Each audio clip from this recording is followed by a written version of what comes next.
events. Yeah, do they show up at your events? I don't think they do. Reels.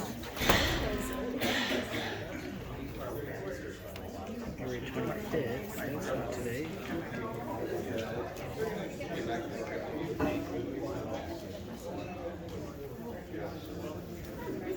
Facebook's live.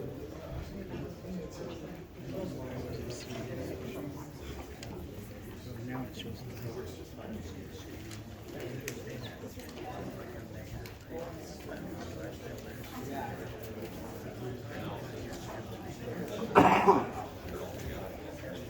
except the room's empty.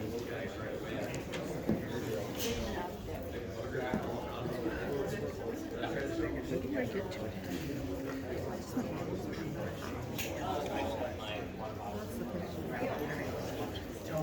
It's the wrong room.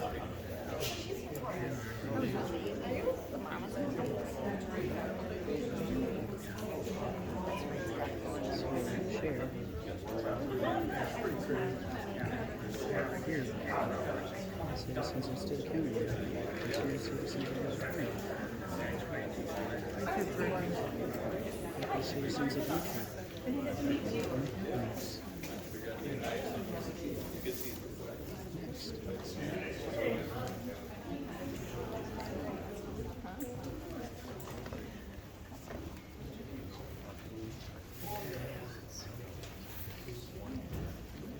So where's the stuff I need?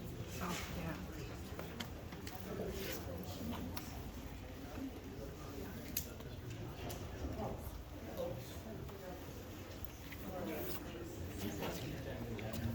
Pens? Shoot, they're out my car. I'll shoot them.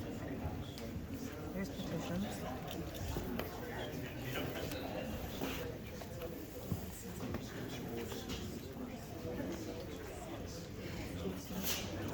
Here's a volunteer form if people want to take petitions.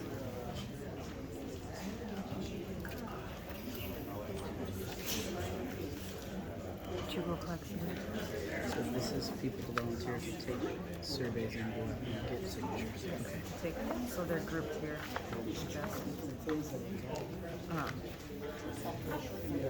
It's just so we can know to get a hold of them when we call them back in.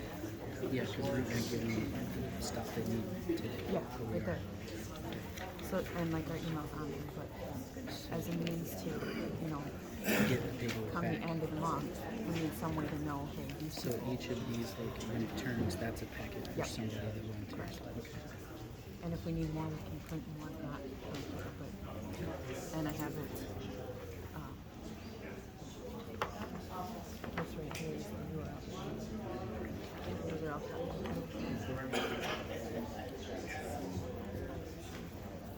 You were live yet? We're live. We have 10 viewers. 11.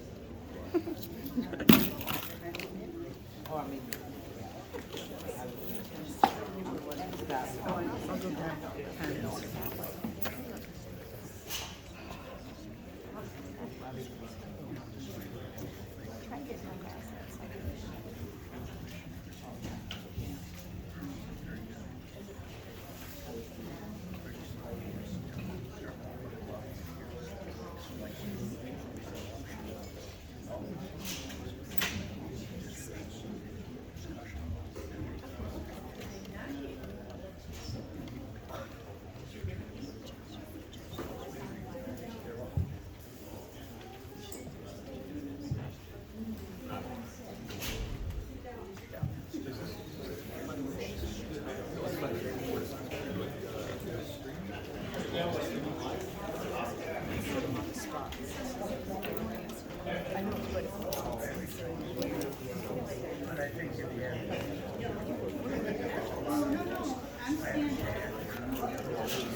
I probably wouldn't even recognize him.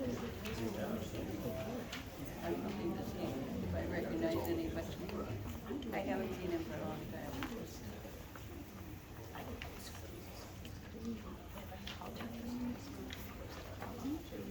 Yeah.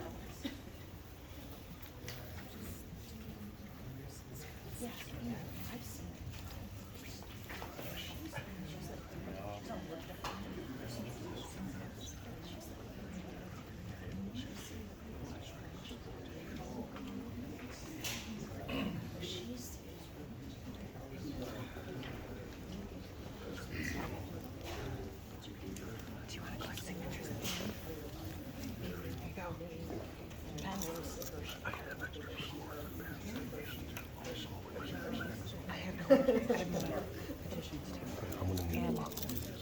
we have packets of turnout too. We're prepared.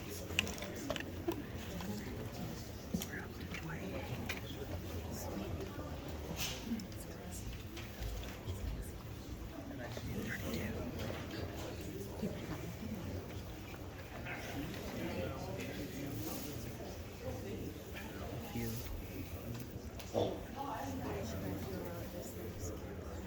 Most people are just watching. Facebook, I think.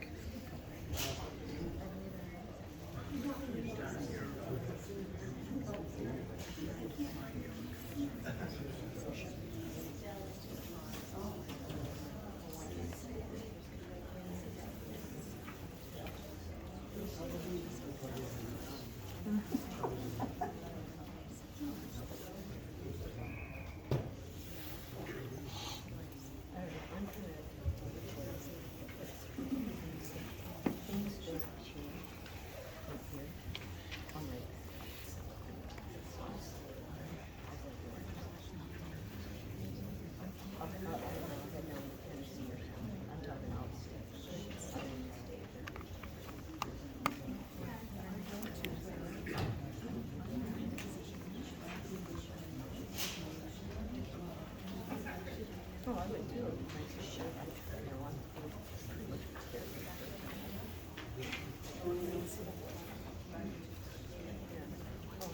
I would sell mine.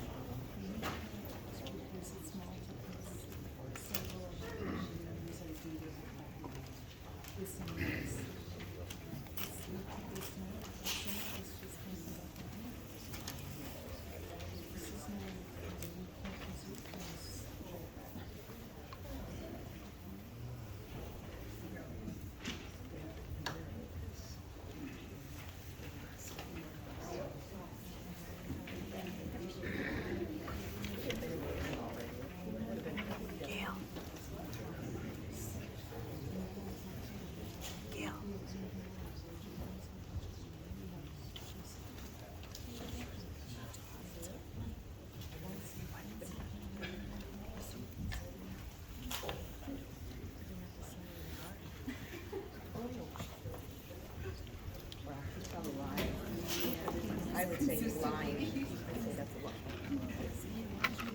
I can't even see it.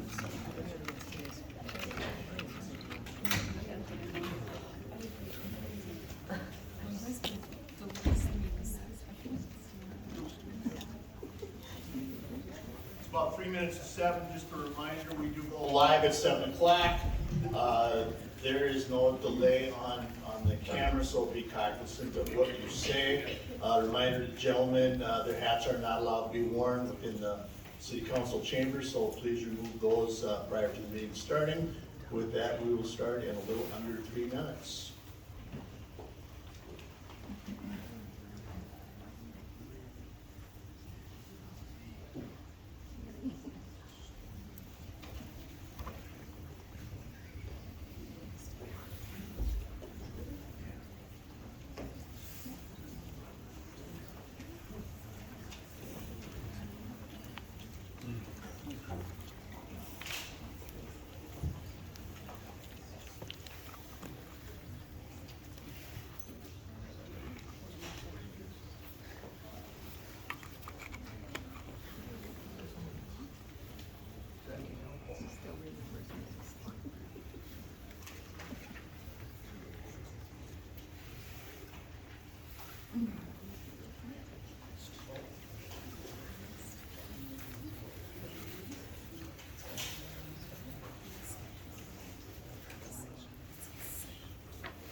Jeanette, you ready? I'm nervous.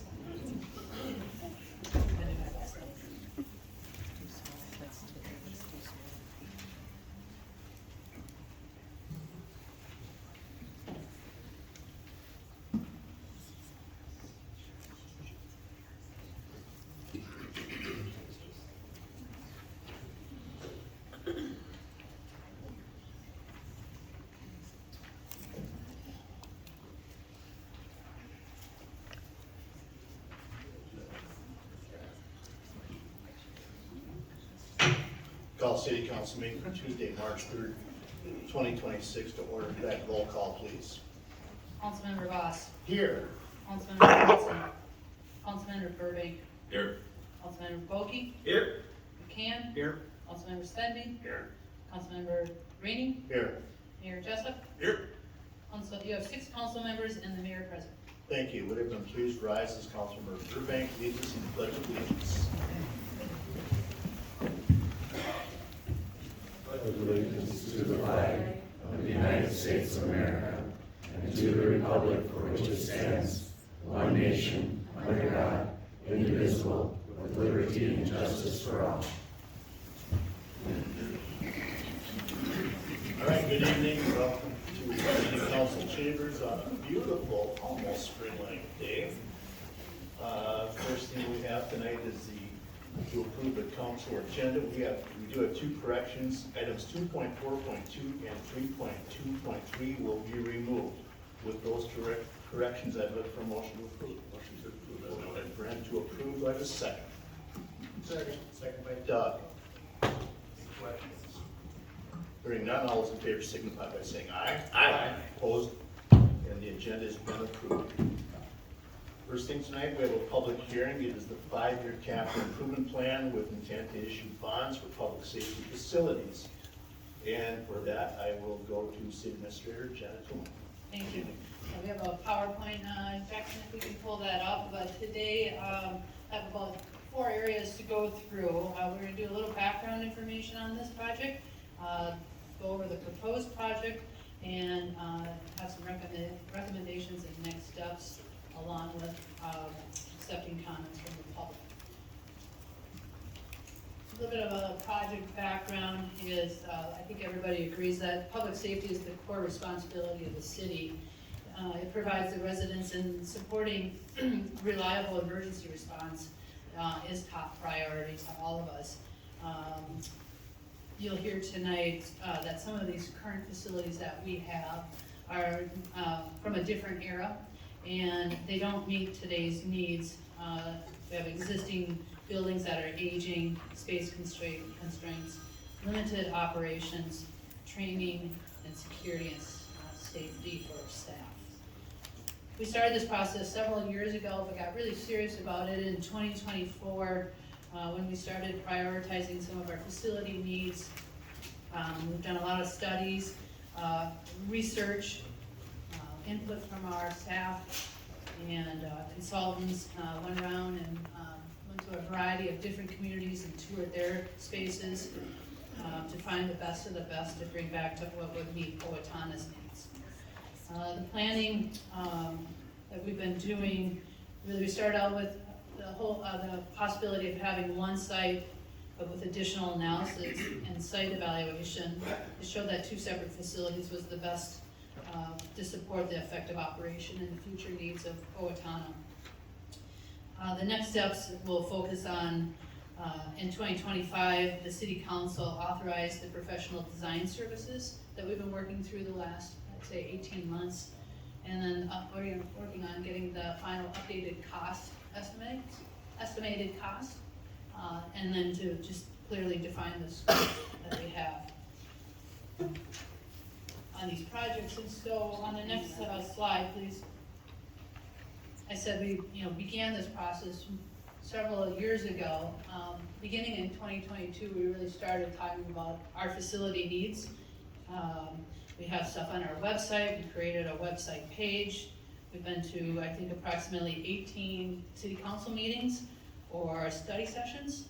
We have newsletters that go out. We do news releases. They're published in our local newspaper, on our websites, and then social media. We've held 2 open houses in February of this year. And in 2025, it was the middle of November, we did a scientific polling where 75% of the folks who took that poll said that they agreed to using city funds to support the needs of police and fire. That was in November, 3 months ago. We've done some letters to the editor, and we've had staff, task force, we've had council involved with this. We've really worked hard with trying to put the right people at the right table to get the right facility for us. I'd like to turn it over to our expert staff. Please, Chief Mandela, if you'll take it from here. Sure. Thank you, Mrs. Dillon. Good evening, Mayor, members of council, city staff, and the citizens of Owatonna. I've served this community for nearly 31 years. This isn't the first time the city has considered a new police station.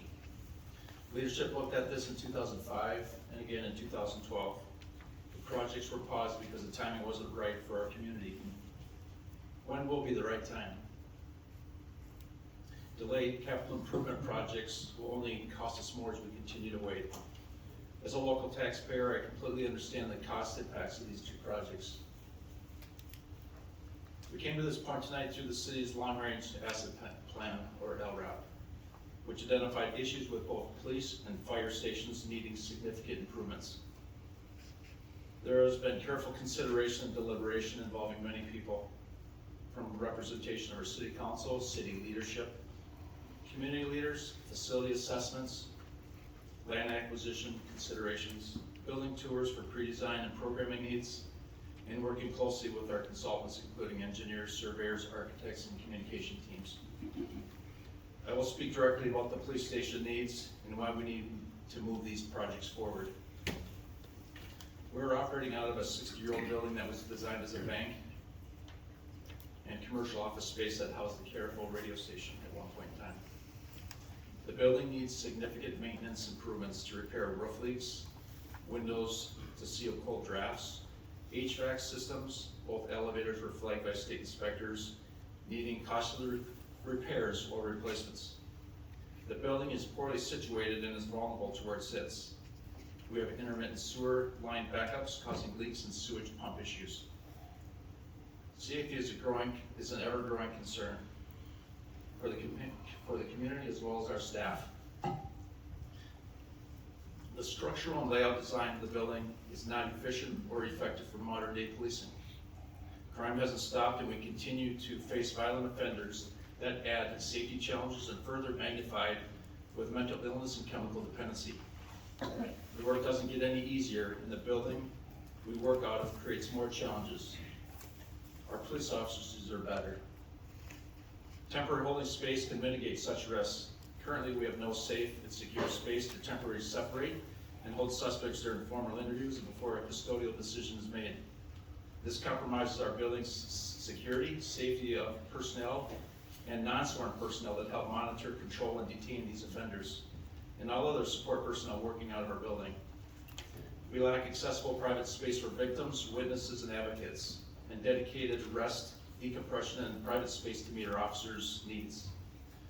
The building lacks adequate, secure, and covered parking, dedicated training space, and accessible police community meeting space that doesn't compromise operational security or criminal justice information. The property and evidence room has no room for expansion, and access is not efficient for entering or releasing property. A modern police station would reduce wasteful spending of an aging building and failing building, improve officer safety and wellness, support more efficient processes and efficient policing and training, and ensure we are prepared to meet the growing and changing needs of our community for decades into the future. This investment and decision is about protecting the people who are expected to protect our community. Please support us in that mission. At this time, I'd like to pass the mic to Assistant Fire Chief Jake DeShiel and his staff. Thank you, Chief. Charlie Socorro, Owatonna Fire. I want to thank you guys all for the opportunity to talk before you. I am working on 19 years with the Owatonna Fire Department. I am not Jake, the Assistant Chief, but we have switched up our order a little bit here. So we are going to talk about some similar issues with our building, highlighting some of the daily stuff we face. So as council's aware and the public is aware, that our building was built in 1906. That puts it 120 years old. We have used that building very, very well. I think that building has served its original focus for the citizens of Owatonna as well as for our fire department. The simple truth is we've reached capacity in that building, not only just in the building, but its location. We are landlocked. 96, 97, the city did put an addition on that building, did a remodel to our living quarters, which has served us well. But the real facts is we are limited with our current facility. And we're trying to move our department forward. A new facility will allow us to not only better serve our firefighters, but our citizens today and in the future. So thank you for your consideration. Council, Mayor, citizens, Eric Brace, Shift Commander, roughly 12 years with the department now. Just in our day-to-day operations, our current station lacks decontamination facilities for firefighters and equipment. So when we come back from a fire, our gear is full of carcinogens, cancer-causing carcinogens. We wash our gear, we go hang it out in the outfit, which is full of diesel exhaust fumes, which are cancer-causing. So we're at a lose-lose. We wash it, it immediately goes back to being dirty. The lack of landlocked space at our station lends to lost training time because we have to go off-site to do trainings. So that 15, 20 minutes every night in a training is 4 to 6 hours a year of lost training just in travel time to different off-site facilities. All right.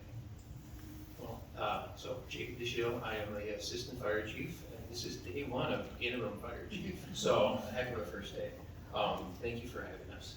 I want to expand on what they said, say that now if we look to this new station, that location remained key. That this new station allows us to serve the community effectively for calls as well as actually improve on some of that because all of our equipment will be on site. We've worked on designing this building so that for future expansions that we'd be able to expand to the north on that same site. Again, planning for the future to make this building last. The new station will also have additional rooms that we don't have right now. My office used to be a laundry room, and I can tell you that it feels like it was not an office. I get a lot of grief for my heater that I use. We also will now have the ability to have a mental health office in our new facility, and that is something that we just don't have right now, and it's a very, very important part of our service that we're lacking. And the last point I had was our firefighter living quarters are going to be now set up in a manner that if we add full-time staff, it's going to be that much easier to do that. Currently, it's not set up altogether. I want to say thank you to everyone for being here. Thank you for your time, and that I ask that you view this as an investment, not just in a new building. It's an investment in the people who are serving the community, protecting the community. Thank you. With that, Council President, I'd like to introduce Dan Tinner from Eller Financial Group to finish out the presentation before the public hearing. Dan, will you move the microphone towards you? Certainly. Well, good evening, Mayor, Council President, members of the council.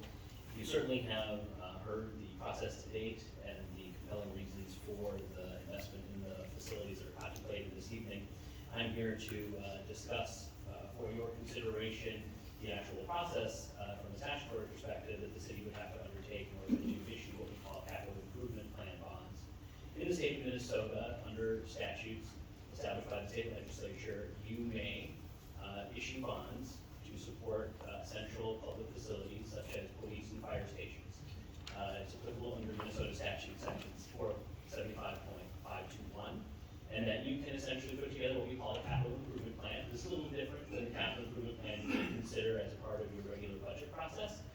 This is what we generally refer to as bond CIP, and it is put together really to meet the statutory requirements established to issue bonds under this particular section of Minnesota state law.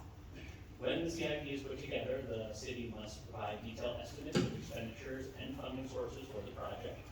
And at this point in time, the contemplated funding source would be the issuance of capital improvement plan bonds to support the balance of the project. It does require you to make specific considerations and to determine certain findings in order to move forward with issuing the bonds. You've heard many of the presenters speak to these topics, but they include the condition of the existing infrastructure, the likely demand and estimated cost of the proposed improvements, available public resources, the level of overlapping debt that the city is obligated to pay, the relative benefits and cost alternatives for the use of the funds, considerations of operating costs associated with the proposed improvements, and then of course the opportunity to share facilities either internally, as mentioned earlier, or potentially with other local units of government. As you know, the copy of the CIP is on file at City Hall. It is also included in the agenda packet this evening for your review and consideration. As a part of the process, you must hold a public hearing, which is why we're all assembled here this evening. You may recall that at a council meeting last month, you had authorized the city to call for a public hearing, and under Minnesota state law, you must publish that notice in your newspaper of record within 10 to 28 days of this public hearing to make sure that the public is aware of the opportunity to speak in the capital improvement plan and the projects that are considered within it. Speaking specifically to the projects themselves, you've heard about the police and fire station. It's worth noting that the total cost of the projects are at a reasonably maximum estimated project amount of $65 million. That is for both facilities. I know we had heard through the open house process that there was some concern about is it $65 million for a police station and $65 million for a fire station. It is in fact $65 million at a not to exceed basis for both facilities within the community. So I just want to make it very clear that it's two projects, one for each department, for a total cost of $65 million. Currently, the CIP contemplates that the bonds that would be issued to support the cost of the project would be for a term of 20 years. And consistent with the public hearing notice that was provided to the newspaper and the capital improvement plan tonight, and the resolution that is included for your consideration following the closure of the public hearing, it is for the design, acquisition, construction, betterment, and equipping of the new facility. So the bonds not only pay for the construction of the facility, but also the major equipment that is needed to make the facility operational. Of course, if you build something, you need the equipment to operate it, and the bonds do allow the city to use the proceeds to support that.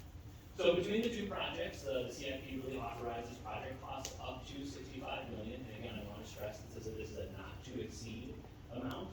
Typically in this process, the council will identify a number that they ought not to go over, and that is basically to meet the statutory requirements. In the event that you were ever to exceed this amount, you would have to go back through this entire process again. So you would have to draft a new CIP, host a new public hearing, conduct another public hearing, and then consider the CIP in a form much like this evening. The thing to also stress is that the city may issue the bonds in one or more parts. So ultimately, the consideration is the not to exceed amount, but the city could, if it wanted to, at some point in the future, issue the bonds in multiple series. So you have a separate series for the police station and a separate series for the fire station, but we just have to make sure that in the aggregate, they don't exceed that $65 million not to exceed. It's worth noting, and the city administrator mentioned this earlier, that the council has had many conversations, either at regular city council meetings or work sessions, to discuss both the project and its design and some of the various considerations therein, but also specifically the opportunities to finance the project. So when putting together the CIP before we actually draft the document, we held a couple work sessions with the city council to get feedback on the actual financing plan. And it's worth noting that the council considered generally 4 different alternatives, but prior to that, staff considered in total actually 8, and then 4 of them were presented to the city council for your consideration. Based on that discussion and feedback from the council, the option that's currently presented in the CIP is what we have termed option 1A. That is a bond for 20 years, and it is with the full debt service coming on in the first year of repayment. The council may recall that there was some discussion about potentially phasing in the debt service over time. That is still an option to the council. You do not have to make that final consideration until we actually go through the process to prepare the terms and potentially sell the bonds, assuming, of course, the council adopts the CIP this evening and then decides to move forward with the projects and the costs that are suggested therein. It's worth noting that any of the terms can still be modified, and it is, again, just a not to exceed amount. Something to keep in mind when the council considers these 4 alternatives is that option 1A is in fact the option that is the lowest cost to the community overall. If we were actually to look at the range of costs between option 1A, the cheapest, and option 2B, the most expensive, 2B is actually about $15 million more in total principal and interest payments on the debt associated with the project. So ultimately, the council opted for a term that allowed the projects to be as least expensive as possible given various factors. So ultimately, you may ask yourself, what does this mean for property tax owners in the city of, property owners in the city of Owatonna? This is based on the $65 million projects. Of course, there are more classifications in residential homestead and commercial industrial, but these are the 2 areas that most people are interested in. I would note, and the city administrator mentioned earlier, that the city does have a website that has a full property tax calculator on it. So you can certainly go to that website, enter your particular value of your particular property, and it will provide you with an estimate of the tax impacts for your particular circumstances. Generally, the average residential homestead in the city of Owatonna is around $300,000. So you can see in this slide that for that typical homestead, we would imagine somewhere around $35 per month being the cost associated with making a significant, really generational investment in police and fire facilities for the Owatonna community. Something else to keep in mind is that Minnesota offers some tax refund programs. You may sometimes hear these referred to colloquially as circuit breaker programs. There are 2 primary ones, but there are others. And again, the city's website related to these projects does have more information about both of these refund programs and others available to folks that maybe are having some challenges paying their property taxes. The first is the Minnesota Homestead Credit Refund. This is applicable only to folks that own and occupy a residential homestead, and it's available to any households that make less than basically $142,000 per year, and the refund is based on your income and your total property tax burden. You you've ever had the joy of looking through the schedules, there are very complicated tables that describe what your refund would be based on those two factors. Then there is a special property tax refund. There is no income limit associated with this particular program. It applies to the total annual property tax increases, and they have to be more than 12% or $100 of an increase on a year-over-year basis, and it cannot be for any improvements that you yourself make to the property. So the state of Minnesota will not cut you a refund if you happen to put a bunch of money into your kitchen one year. But for situations like this, where perhaps there is a large generational investment in public facilities, there would be a one-time refund available to people that meet these requirements. And again, much like the homestead credit refund, it is proportional based on the amount of property tax increase.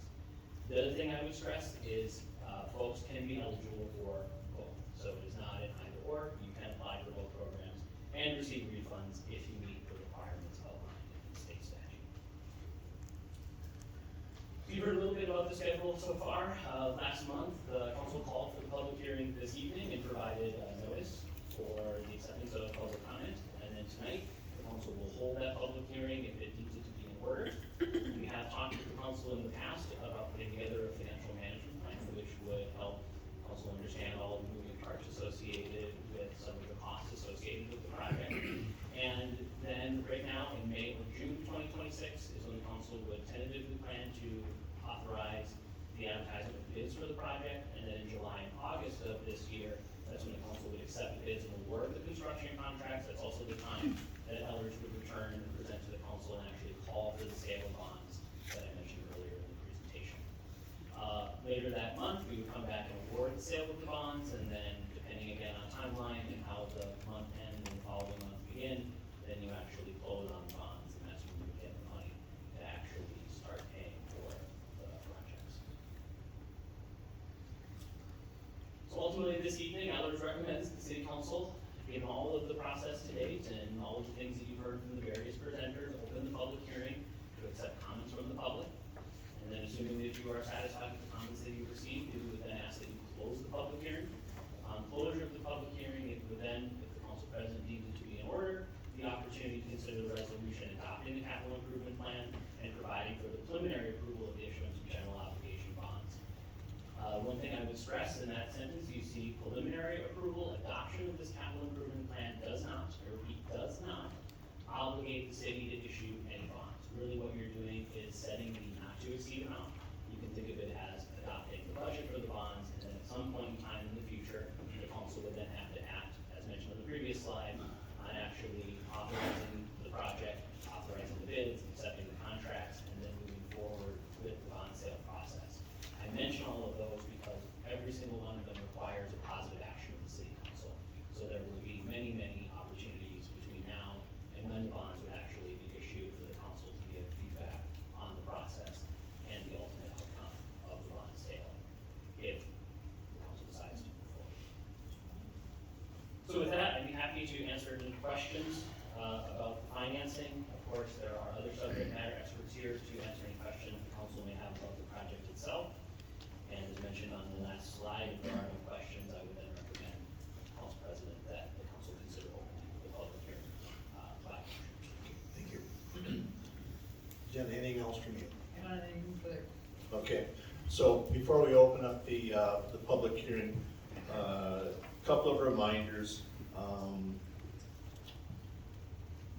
My assumption is there gonna be a lot of people that want to speak tonight. So, there is no time limit on anyone speaking.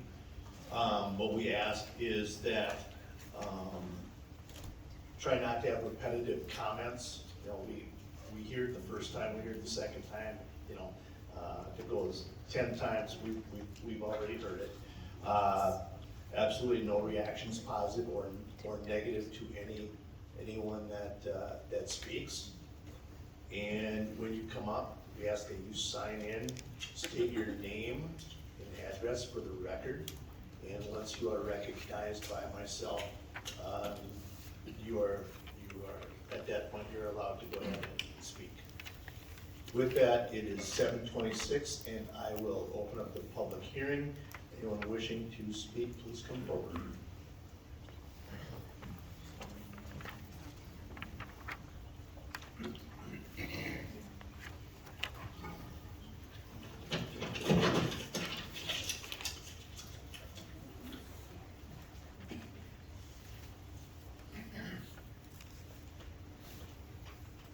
Daniel Hardy, 1015 Grand Road. Good evening, Dan. And one thing I want to bring up is that we're not against having a police or fire station. What we're against is the process that it came about. So what's really going on here is that they're not letting the citizens vote on it. That's one thing that's been practically, for everybody to have. And so they're just trying to push it, and you're talking to them, trying to sell to them, when the citizens are the ones that are paying for it. And that's what we should be really asking, is like, do you want this? Should we put it to a vote? And that's what's not being done here, is that we're just circumventing the vote, circumventing what the citizens actually want. I know there was a study, and on that study, you guys specifically said that there was, I think it was for using dollars to support public safety, and it didn't specifically said it was for a building of a new fire station or police station, and I didn't even know that there was a study going on. There was nothing posted, there was nothing called out, there was no comment on it, and I think it just showed up one day and said, there were some that are strongly with it, and then some that agree with it, and then that was kind of all of it. And that's money spent by you guys to do a study. I mean, how much do you spend on it? 15 grand, 10 grand to do a study? When all you have to do is just put it to vote, let citizens choose. That's all I got. Thank you.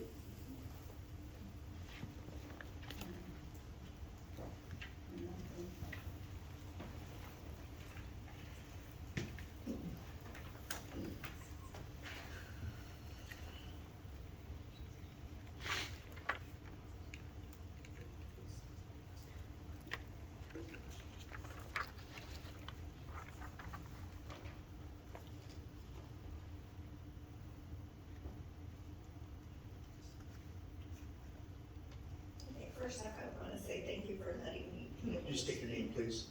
Oh, sorry, June Stevens. Good evening, Jim. Hi, Dan, thank you for voting no. To you guys, we back to 110% always, and thank you for what you do. My problem is with building on these grounds.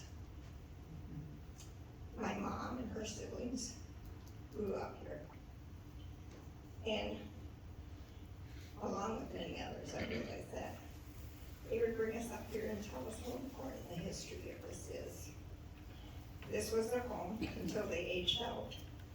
The lifelong friendship stayed until their passing, and as they would say, they were brothers and sisters. I can hear their stories, some funny, some not so good, but the hill where they picked apples and giggled and laughed, running and playing where our children and our grandchildren and local kids come sledding. Just 3 days ago when we had that snow, they were up here sledding. I come, and thousands of people come to hear the legacy of the state school and these grounds. These are sacred grounds and peaceful. And for those that lived and sadly died here, need it to stay that way. Please don't destroy the West Hills. Another point is when I was going to retire, I figured it all out. I was going to be fine. I asked for my taxes so I could pay my fair share to Owatonna. But my payments have gone from what we were told, $20 a month, to $200 a month. Owatonna can't afford it anymore. Now you want to increase that again and destroy one of Owatonna's finest historical sites yet. I ask you, please, don't put the police station on the West Hills and destroy this beautiful, sacred place. Find a different location, or better yet, remodel an existing building, which y'all don't agree with. Listen to the people, we the people, who voted you in, and vote no. With the economy and the push for saving our green space, please save this green space. Thank you. Thank you.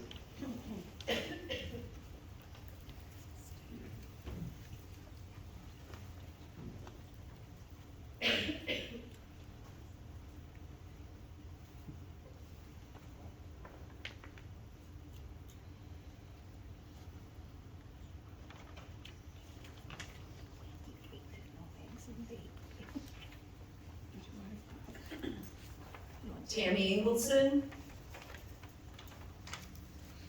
Good evening. I'm standing in here for a lot of people that are on Social Security that don't have the income to pay for this big increase in taxes. And do I support our police? You bet I do. I pray for them daily.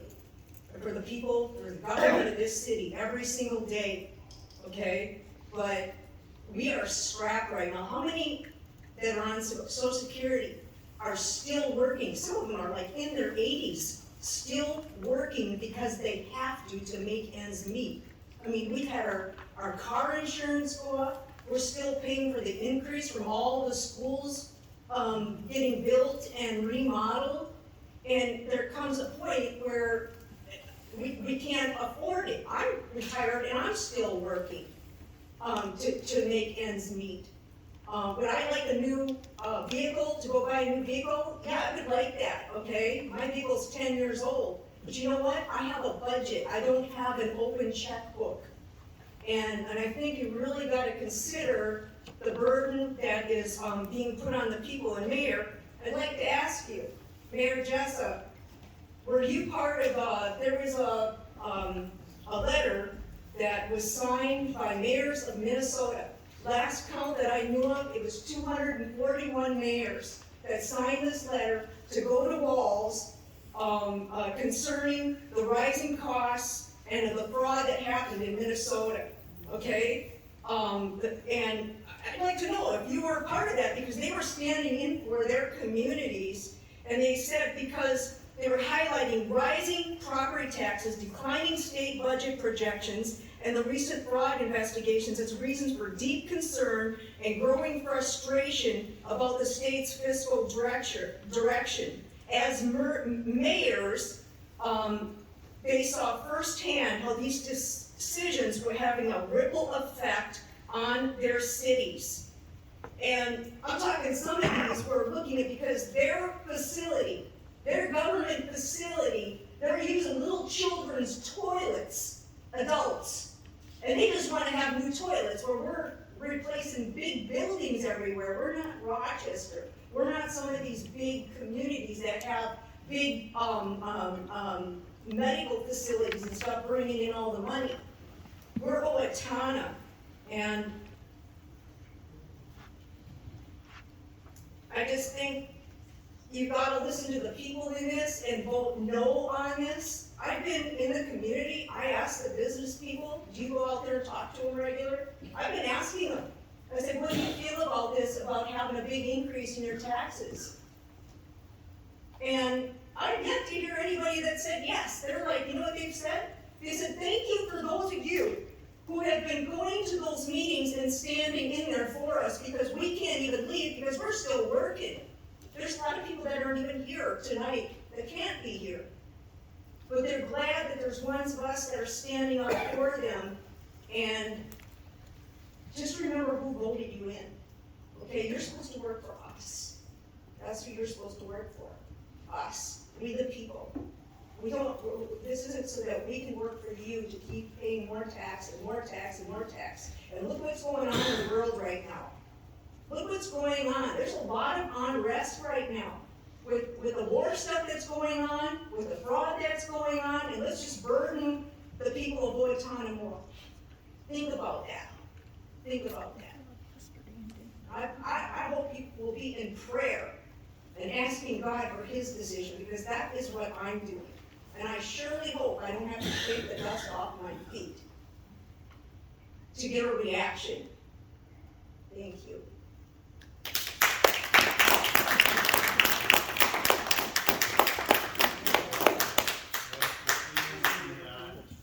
Do not have reactions, positive or negative, to the speakers. It was a public hearing.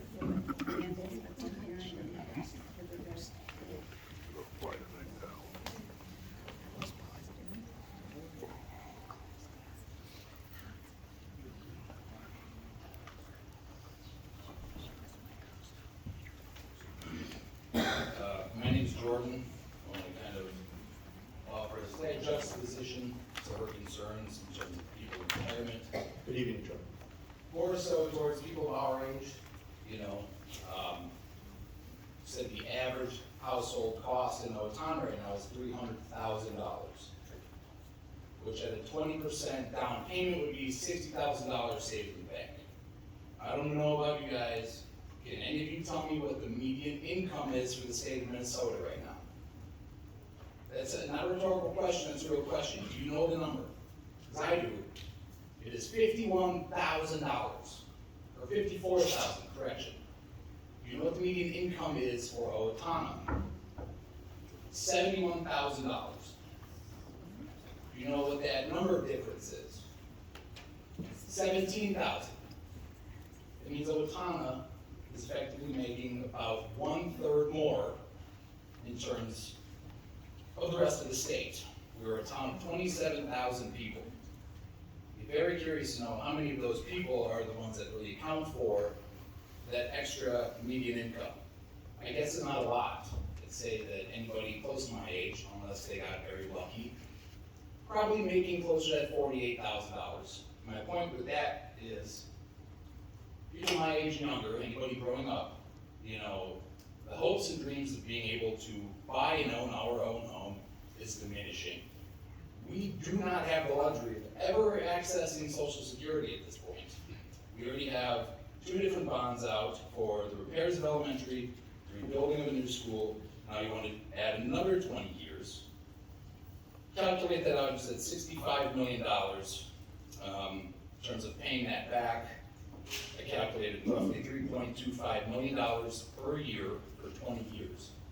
Obviously, with that fluctuation for homeowners and the property tax, so on and so forth, that kind of averages out to about $226 a year per person. That's not including interest.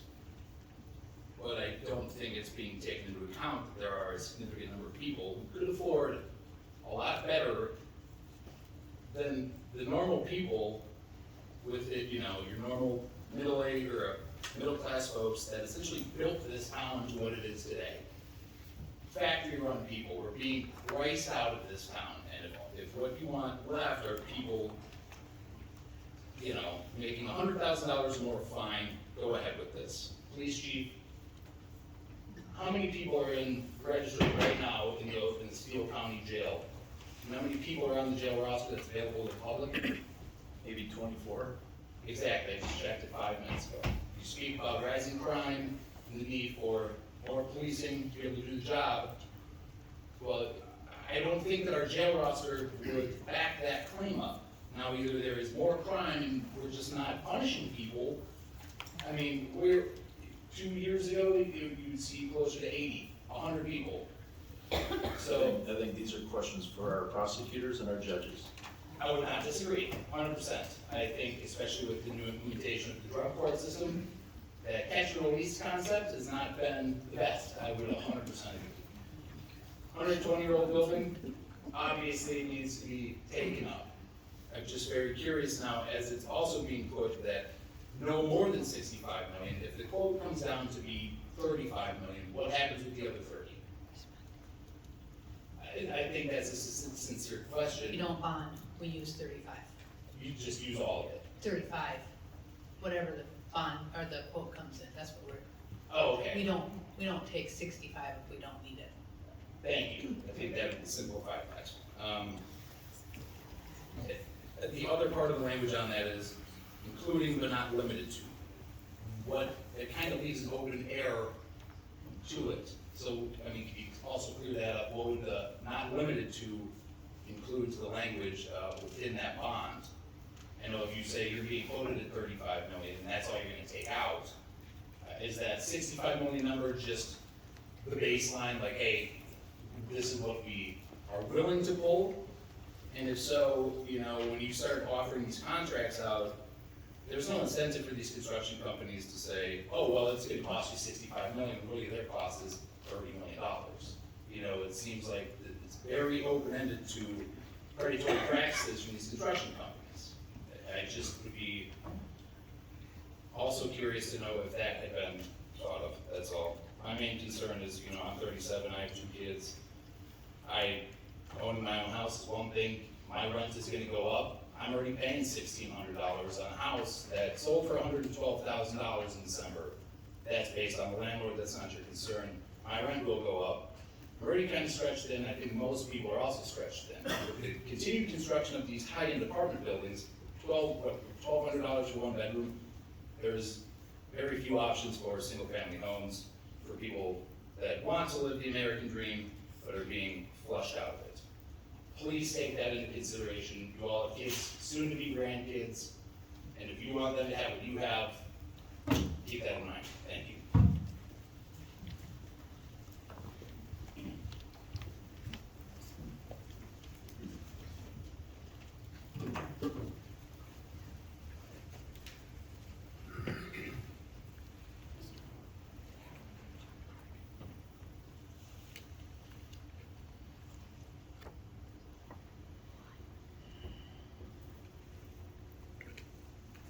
Alistair Hunter, 210 North Oak Avenue, apartment 306.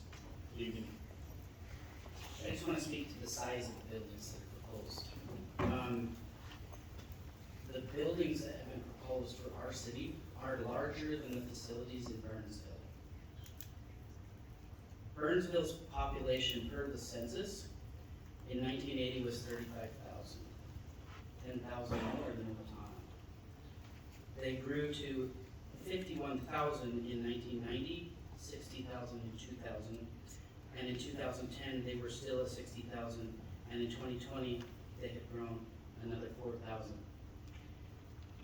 To contrast that, here in Owatonna, in 1960 we were a population of 13,000. In 1980 we had grown to 18. In 2000 we had grown to 22,000. In 2010, 25,000. And in 2024, there are estimates of 26,000. We are 3 times smaller than Burnsville. Why do we need such a large facility? We're also not growing. Over the last 10 years, we've added maybe 2,000 citizens. Why does the facility need to be so large? And why does it belong on historical land? Thank you.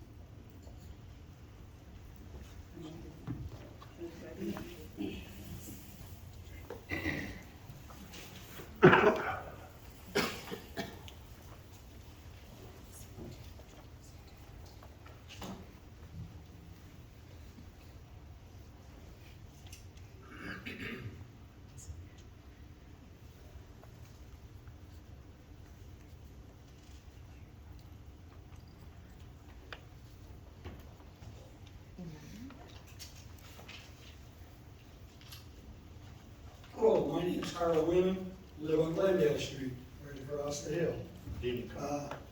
First thing I was gonna say, I guess I don't have to ask this, I was gonna ask someone, please take the batteries out of Doug's stopwatch so that he doesn't wave at me again. I guess I can talk as long as I want, right? So I don't need a stopwatch. I'm sorry, I didn't hear what you said. Please take the batteries out of Doug's stopwatch. 3 minutes. Yeah. Okay, now that we got this out of the way. I look back after the last meeting or so, and I had to see how long has Dan Boke been in the council. And I look back, it was 2021. Well, as I looked at it, there was also a quote in there. Dan stated, "I have a strong sense of right versus wrong. I am dedicated and disciplined, and I look out for the small guy, having grown up being the small guy. I have a healthy respect for those kinds of folks. I will be true to our pledge and spend taxpayer money wisely. I know I can stand up member of this council. And I would like everybody else to try to do the same as Dan had said at that time. He is the one now that seems to be the only one at this point that is against this very big police station. Not that I'm against the police station, it's just that this is too expensive and the location. For example, We got 48 stalls in there for cars, but there's only roughly 20 cars as I was told. Why so many? You put that many underneath, and then you're gonna have to air condition in the summer, you're gonna have to have heating, 60, 65 in the winter, and then when that big of an area underneath all the people about, you're gonna have to do something about carbon monoxide, because it's gonna go upstairs to everybody.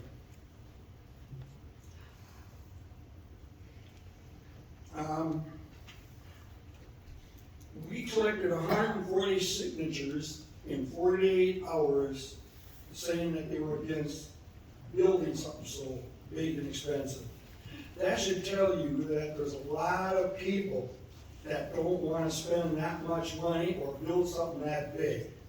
It's just too big. You know, there was very few, well, I should say, 2 people that said, I gotta learn more about this. Other than that, everybody said, where do I sign? So, something to keep in mind. A lot of people here do not want it. I could also list all of the needs and wants that have been mentioned the past several years through the city, you know, from new fire trucks to stations to other things, street work, and now they bought some, building the old car wash and everything. I totaled it up. That's over $195 million, plus interest it's gonna cost the city. Think about it, $195 million, that's a lot of money. How does anybody expect retirees, as some people say, retirees that stay in town, if the taxes go up? For example, our house, taxes went up 22% last year. That's a lot of money. It was already quite high and it kept going up. This year, the proposed is another 5.2%. And as I mentioned, one other meeting long ago, when I questioned last year with the assessor why it's so high, well, you got this big backyard that goes 2 blocks to the north and 2 blocks to the west. And you don't know it's called West Hills. Well, second time I've heard that since we've been there. When we bought the house in 1986, we were told that too. My wife and I both grew up on a farm. We wanted some open area.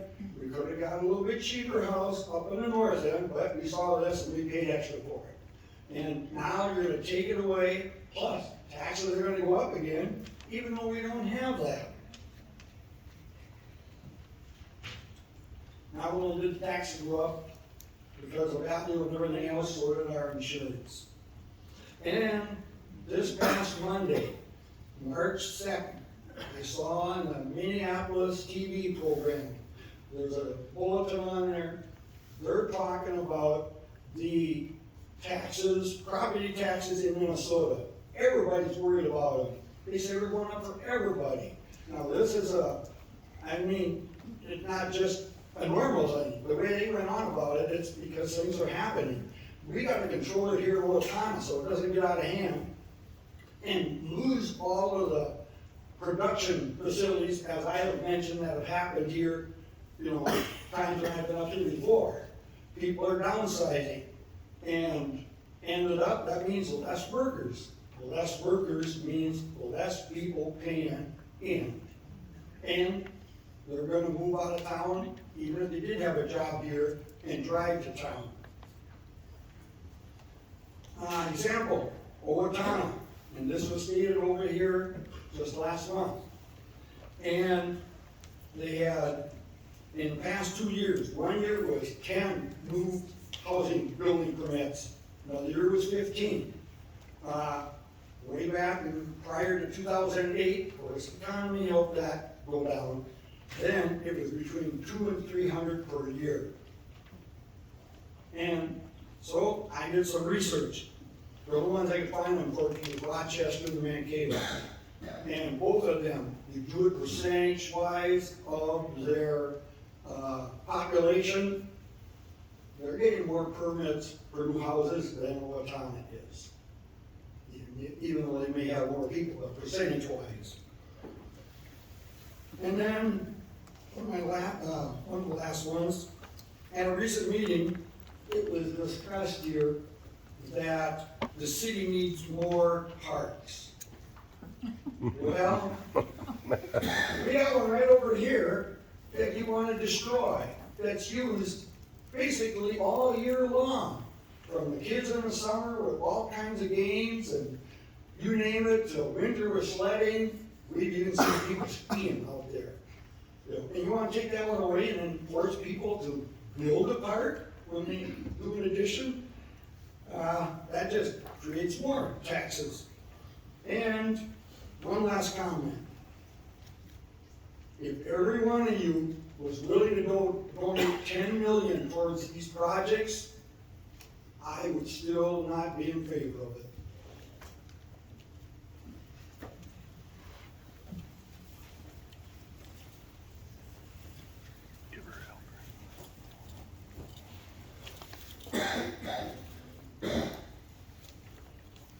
Hi, I'm Myrtle Schrader. I've lived in Owatonna all of my 88 years. I've seen a lot of good, but I'm seeing a lot of bad. I got this shirt. I don't think anybody here would care to wear it.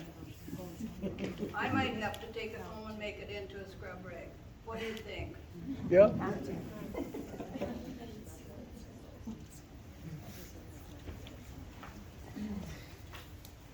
I'm one of the many seniors that are computer illiterate. I do not own a computer. So my chief source of news in Owatonna is the Blooming Prairie Times, and I certainly appreciate them and all the fair input that they've been giving us. The council before us was elected by all these taxpayers, and they were, like the gentleman before said, I wish I could find your campaign promises, because they do not include what we're discussing tonight. You were voted because you were treated fairly, responsibly, morally, and in fact, I voted for several of them, and I've been so thankful for everything they've done, but I'm not happy with what's happening right now. I want to thank Don Wilkie for standing up for what he thinks is right, because that's what the taxpayers are thinking. Any project of this magnitude should be voted on by the taxpayers that's paying the bill. On February 3rd, the residents were told by the administrator that this was a done deal. The council did not want any public inputs, suggestions, or documentary suggestions. Sorry, but this is not how a democracy works. You don't just tell us, this is how it's going to be done. We all know we need a new fire station. We need a new police station. But we're operating on a Ford budget, not a BMW budget, not a Cadillac budget. We are operating on a Ford budget. In 2010, this campus was placed on the national, not the Minnesota, the national historical register. Does this mean anything to you? Do you know what it means to be on a national historical record? It means it's trusted to the citizens of Owatonna, the citizens of Minnesota. With no changes to the buildings or the grounds, I hope you all understand that. No changes to the West Hills campus. So, what's next? Are you going to destroy that little cemetery out there? It's possible, because you're just moving forward. And I'm not asking this jokingly. I'm very serious. This council scares me, because they're making decisions that shouldn't be made. Their wants, there are needs. And underground heated garages are not necessary. I'd sure like to have a heated garage on my property. In fact, I need a money tree also. Neither of these buildings should be built in a residential area. We shouldn't have the squad cars going by these residents over there. You just go down the block about, go down the street about 3 blocks, Kilworth. There's all kinds of property over there. We no longer own the West Hills campus. It is historical. We've already seen our property taxes go up 9.9. The sky's the limit, I guess. This project may come in at 61 million. That's what I've been reading from the paper, 61 million. But then Ms. Tuma tells us we're going to be asking for 65, just for some wiggle room. That's a heck of a lot of wiggle room. You don't add a project. You set a budget, and that's what you need. If you're gonna pad that from 61 million to 65 cents, to me, that sounds like fraud. I don't think that's fair to the taxpayer to say, oh, we'll just pad a little bit, because every one of these contractors know that we're willing to go over 61.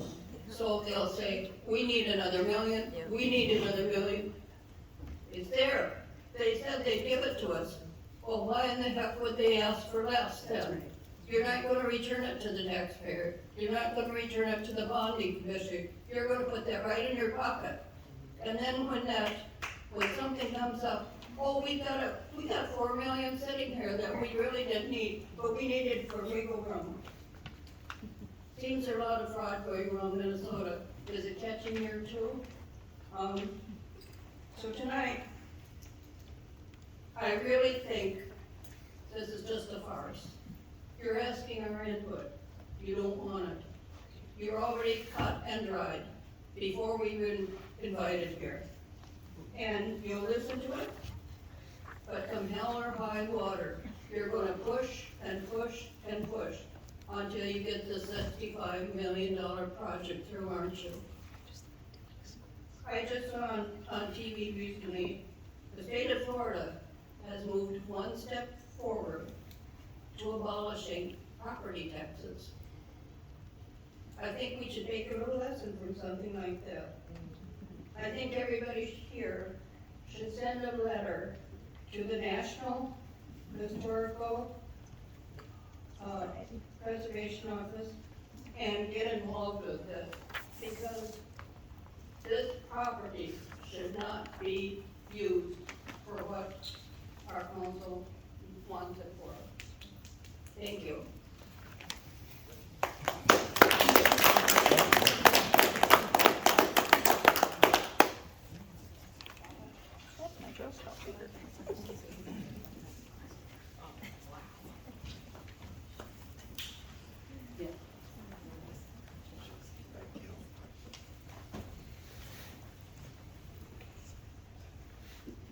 I'm here to follow that up. This is Zimmerman, 2525 Stony Creek Drive. Brought a coffee tonight. I have this nice, big, beautiful box. It's wrapped nicely. It's got a big bow, nice and shiny. And I'm here to offer it to you guys tonight. What's in this box, you might ask? It's a vacation package. What kind of a vacation package? Oh, that doesn't matter. I decided that for you. No worries. It might not be what you had in mind for a vacation, but, you know, I picked it up for you. That being said, I just need $6,500 from each of you to pay for it. Oh, can't afford that right now? No worries. I have great credit. I took out the loan for you. You can pay the interest too. It'll only be about $12,000. Oh, and one more deal. It's a timeshare. So it's a package that keeps on taking. Would any of you take this deal? Probably not.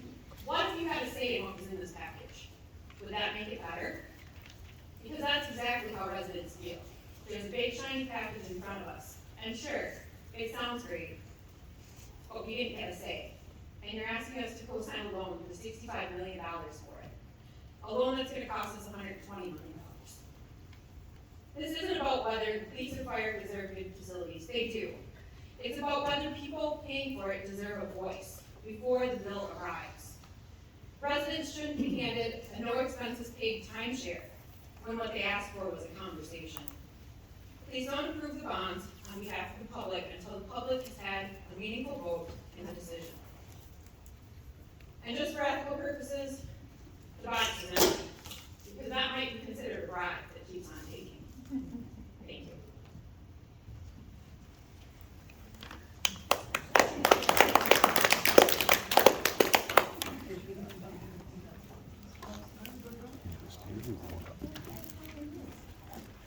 I didn't bring any props or anything, but just say I got out front of it, I can talk. My name is Kevin Dillamuth. Put my name down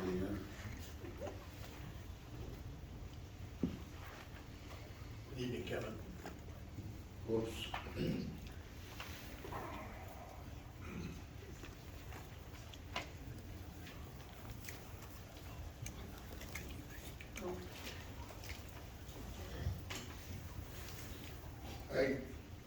I've been here all my life, I'm 66 on tax day this year.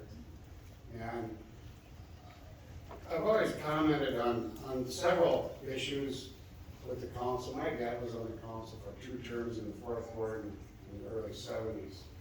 And then he was also in the fire department for 30 years or 31 years. I was in the fire department for 32 years.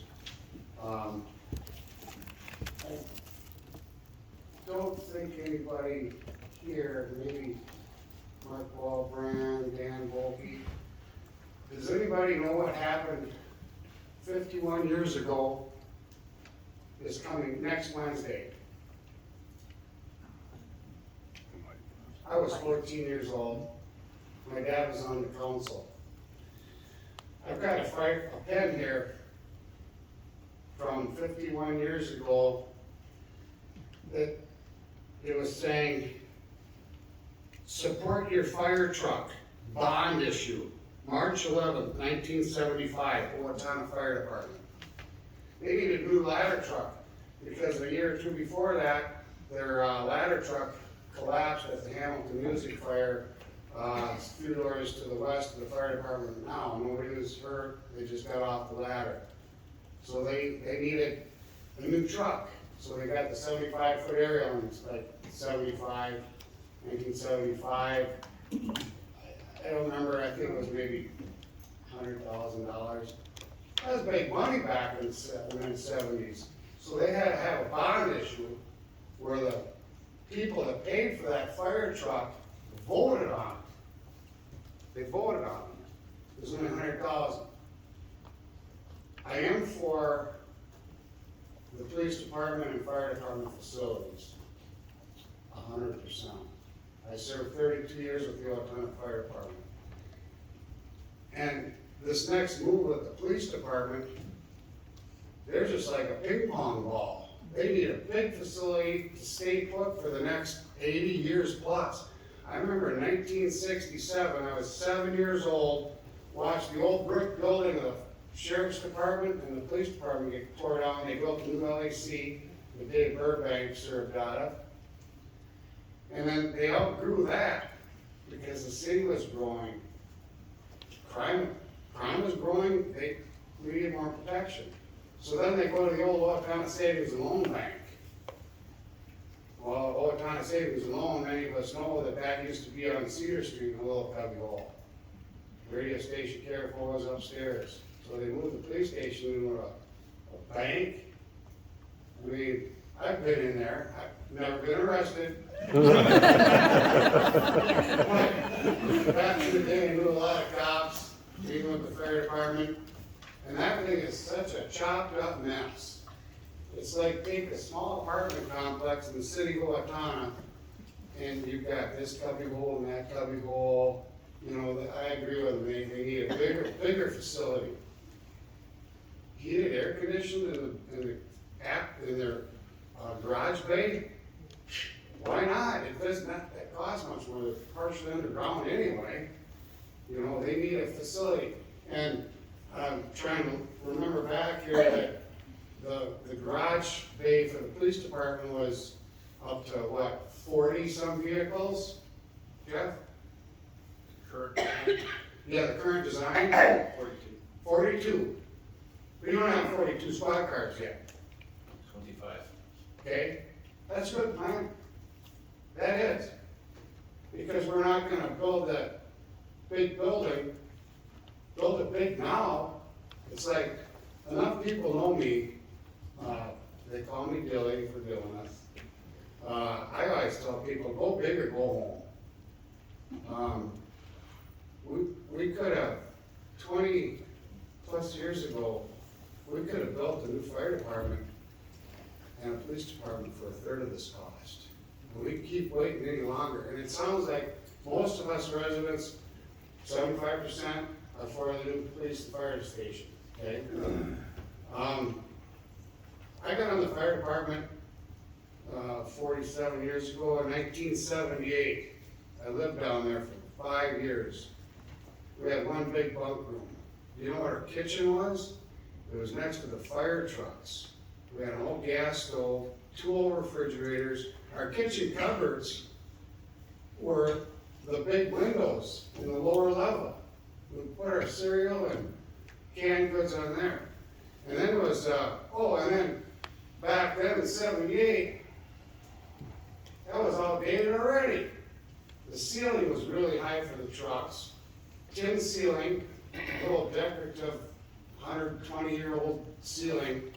And you look up and there's pulleys in the area. What were those pulleys for? Those were for the old harnesses that would come down on the horses. They didn't have gas or diesel engines back then, but they were still hanging up there. So then,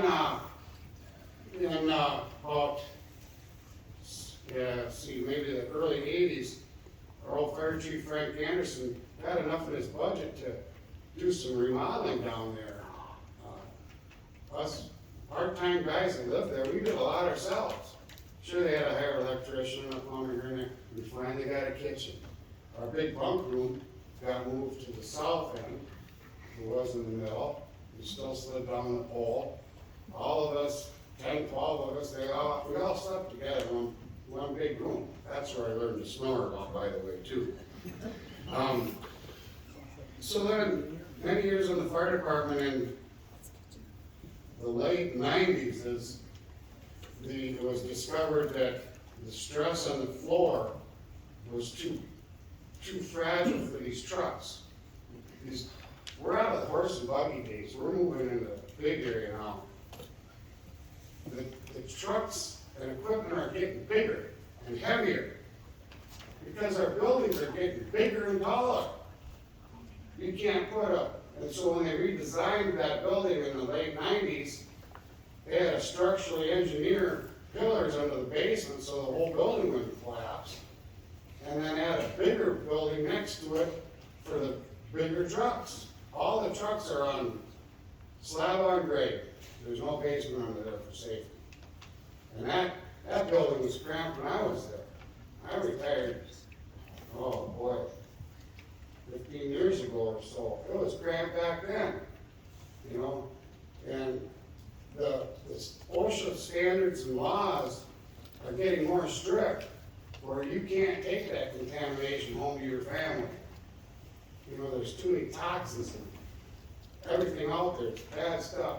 We didn't have big pickups back then to load our hose coming back from a big fire scene. We used our own personal pickups. This is a good thing. It's a good change. Things have really changed down there. I wish I was 20 years old and like these guys. All these guys are maybe one day. But the point I'm trying to say is,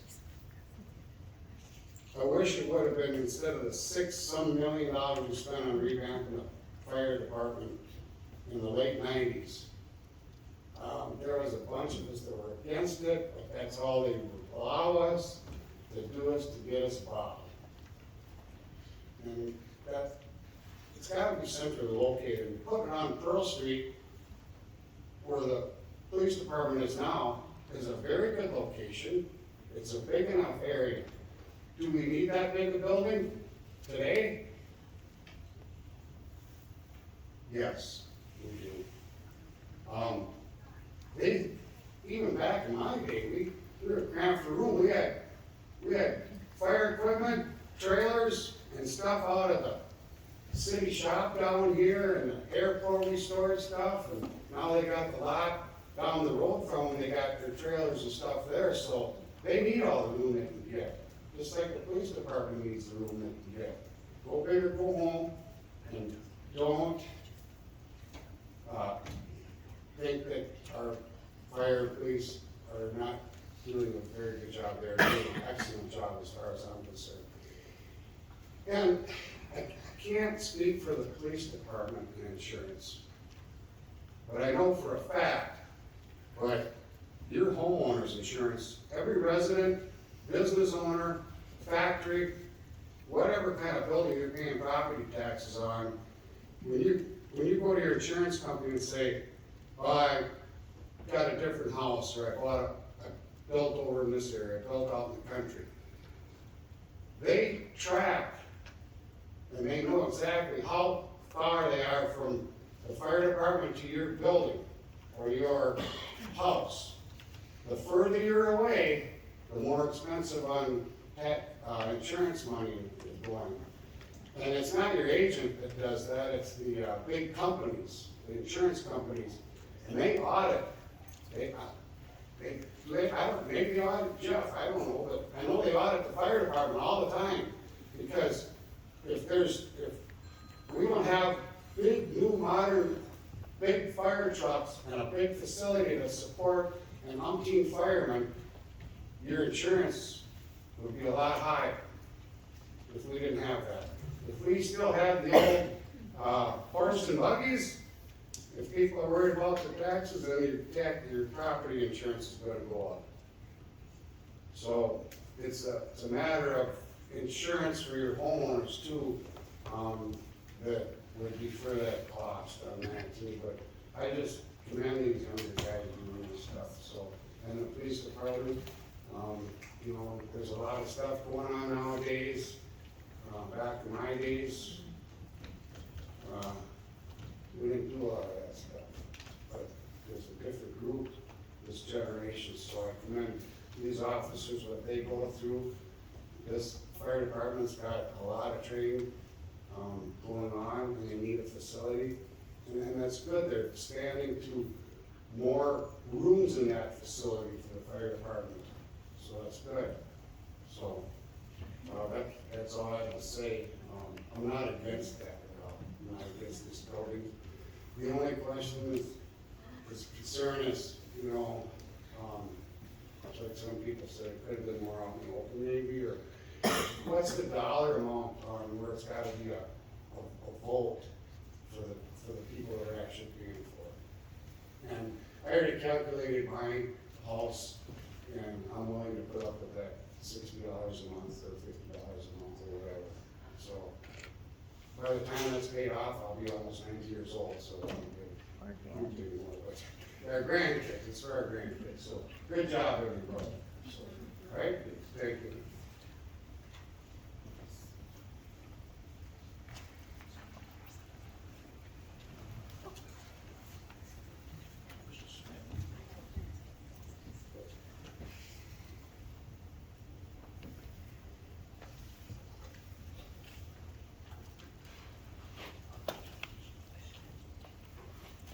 Tyler Cochran, 716 13th Street. I'm speaking tonight in support of the Public Safety Facilities Project. I've had opportunities to see our current facilities firsthand, and it's clear that modernization is long overdue. It's unfortunate that these updates have been put off so many times in the past. They're more expensive now than they would have been back then. But the same can be said about the future. The needs won't go away and the costs will rise if we wait again. The current facilities will not serve our community well in the future. Our firefighters need adequate training spaces and modern living quarters. They need proper decontamination areas and efficient vehicle storage in a single location. Our police department needs secure holding areas, efficient vehicle and evidence storage, training facilities that aren't inside an old bank vault, and more. These needs are real, and most importantly, they've been validated by those who dedicate their lives to protecting our community. I also want to speak for a moment about the site selection for the new police station. I believe that West Hills campus is an excellent location for this facility, and it's a very prudent use of city-owned resources. This campus was purchased by the people of Owatonna in 1974 to serve our community. It's true there's an abundance of history on this site. It's also true that this history will continue to be preserved with the construction of a new police station. We aren't removing buildings, we aren't redeveloping or commercializing large parts of the property. The new law enforcement center is simply another way this campus can continue to serve the people of Owatonna for years. Thank you.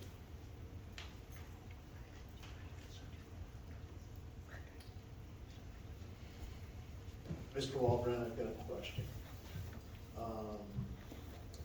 I know we're in the middle of the public hearing. I've had a council member ask if we could do a pause for a restroom break. A council member asked if we can take a pause for a restroom break. Is that appropriate at this time, sir? I'll be 1 minute if that matters.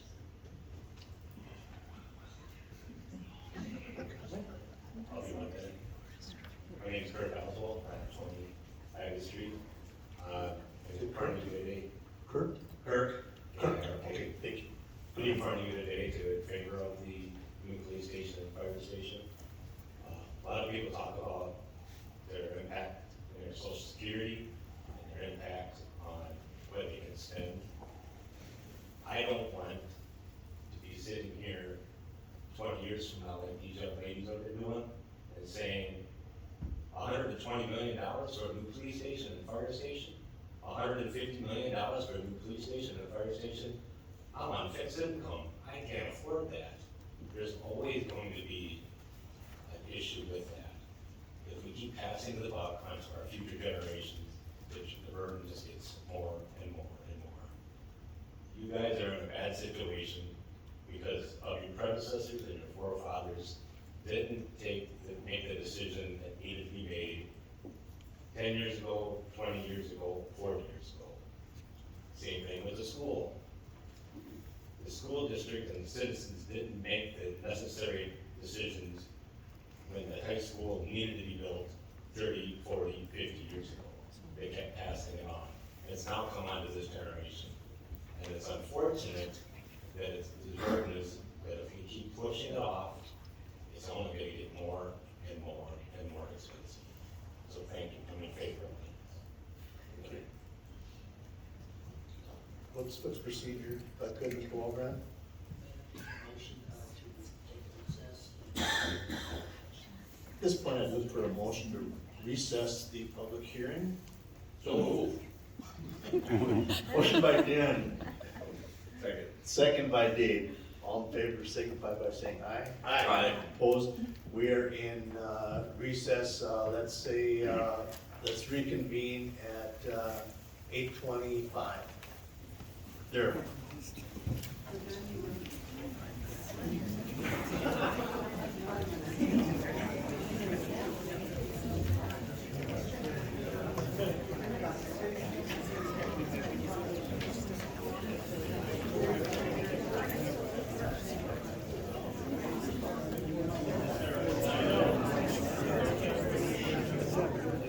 I figured as much.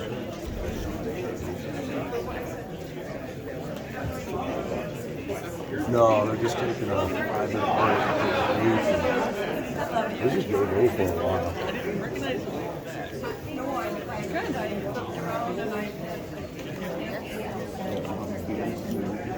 Yeah,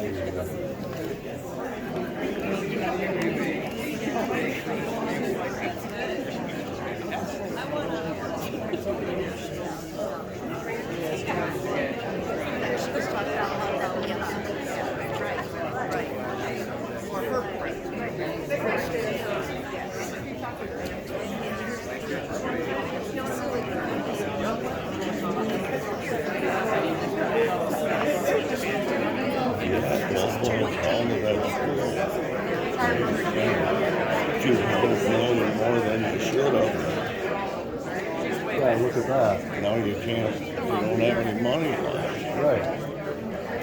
And it keeps going faster and utilities are double what other places are. Yeah, I don't know about you, but I know it's just last 2 months, my utility bill is a lot larger than it was last year, that I really remember. Something about the gas, they raised some kind of a surcharge, something. Nobody else knows. Mine's being the fire station. Well, our stance has always been that we use these things, just not at applicants in that price tag. I mean, in rural communities that are building firehouse and police chiefs and police stations are still doing that. You know, for a whole hell of a lot cheaper than what we found. Yeah, basically, after building that's probably about the size of the fire. I think it's about 3 million. Yeah.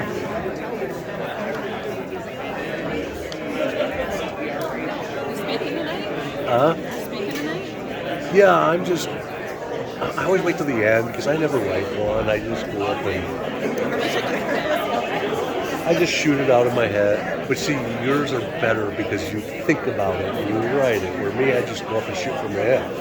I wish I could do that though, but what I may not get everything out because by doing that, I always walk away and go, gosh, I wish I would have said that. I wish I would have said this. But it is what it is. I'm not much for doing it, and half the time I got to sit here and knock myself up to do it. Me too, every single time. Yeah. Well, so I mean, this after you and the little old lady over there, those are some tough acts to follow. Well, she went and I was like, okay, this is about time for me. Yeah. Yeah, and the hold the clapping. I don't think you're going to get that tonight, my friend. Okay, what do you want? Made sure to bring one of our many overtaxed seniors tonight. I'm not a senior, but I'm overtaxed. Yeah, we're all overtaxed. When people say, well, I'm on a fixed income, I like to say we're all on a fixed income. Unless I go get another job, same income. Start working a corner, you know. You can see him anytime. You can't see me every day. I think there's a lot more that are going to speak here tonight. How long do you have to get the petition? We got 30 days. And we can start collecting the minute that they vote on. After they're done, if they vote this in, then we can start collecting it. Okay, so we Can't touch the signature until they vote. You know, I was telling her, she's been here 20 times. So, what if I leave right now? You can. Would you be disappointed? No, I'll swing by your house and get your signature. Either or. So if it's getting too late for you. I hear you. And I can't hear this thing. I understand. That first girl, I heard her real good what she pretty much missed all the jokes. Yeah, it's good. But no, this is about what it is, and this will go, and there's another round. See, after they vote for this, then we get 3 minutes to talk about what they did after. So this could go till late tonight. If you do this, I'll collect your signature. So, I'm ready to go over whatever. all right, you be safe going home. No problem. Any discussion? Hearing none, all in favor, signify by saying aye. Aye. Opposed, motion carries. Public hearing is once again open.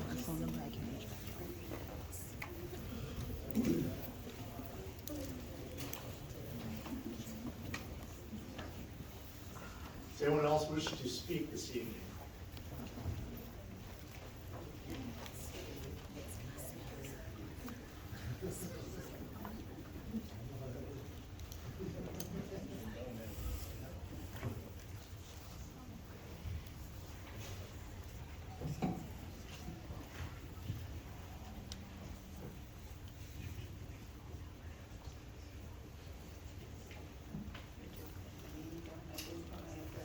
My name is Lynn Holdus, and it's Lynne. I am not the other guy. Good evening. I live at 1070 Truman Avenue. born and raised here, moved away and lived in Arizona for a while and moved back. I just was going to give you an estimate, a $400,000 house in Owatonna. If you look it up, Steele County, it's going to be taxed between $3,000 and $6,000. A $400,000 house in the Phoenix metro area, and that includes all of the other types of cities around there, is $1,900 to $2,500. You are taxing the citizens of Owatonna too much. Yes, we probably need a new fire station. Yes, we probably need a new police station because they are outdated. But my husband and I are in Social Security, and someone else brought that up. I can't afford the tax increase. Where am I supposed to get that money? Thank you. Thank you.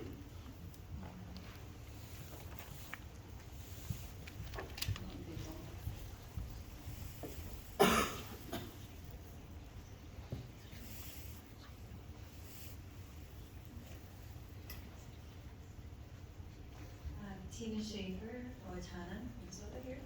A couple of concerns. One concern with the location of the police station. My mom's elderly, she's in her 80s, she has a lot of 80-year-old friends in town who frequent the senior center. And I'm just picturing squad cars and police traffic engaging with senior center traffic. And I was wondering if anybody's done like a traffic survey of, what is the traffic that comes and goes? And how are those gonna mesh together? To me, it doesn't sound like a very good idea, because I know how my mom and her friends drive. So, sorry. The other thing, the taxes. And I know a lot of people are like, I know it sounds like we need this. I've only been in town for 9 years, but it sounds like the need is there for the facilities. Location and price seem to be the biggest issues here. The elderly that I talked to in town too, they're taxed out. New school, tax. Then the upkeep of the new school, tax. New facilities, tax. City taxes raised, county taxes raised, school taxes raised. It's not just one item that's only gonna raise my taxes $30. It's this item, and then that item, and then that item, and then that item. And they're on for 20 years. Well, within that 20 years, well, guess what? We're gonna add another item, and another item, and another item over that 20 years. So there is a real concern of people feeling maxed out, taxed out. And I don't know if the budget has been brought up, that 65 million, that sounds enormous. Is that a number that can get lower? Is the design something that can get a little smaller and still be what you guys need? But I think we would really appreciate it if we might just take a time to work within our means, and that includes working in the means of your citizens' budgets. Thank you. Thank you.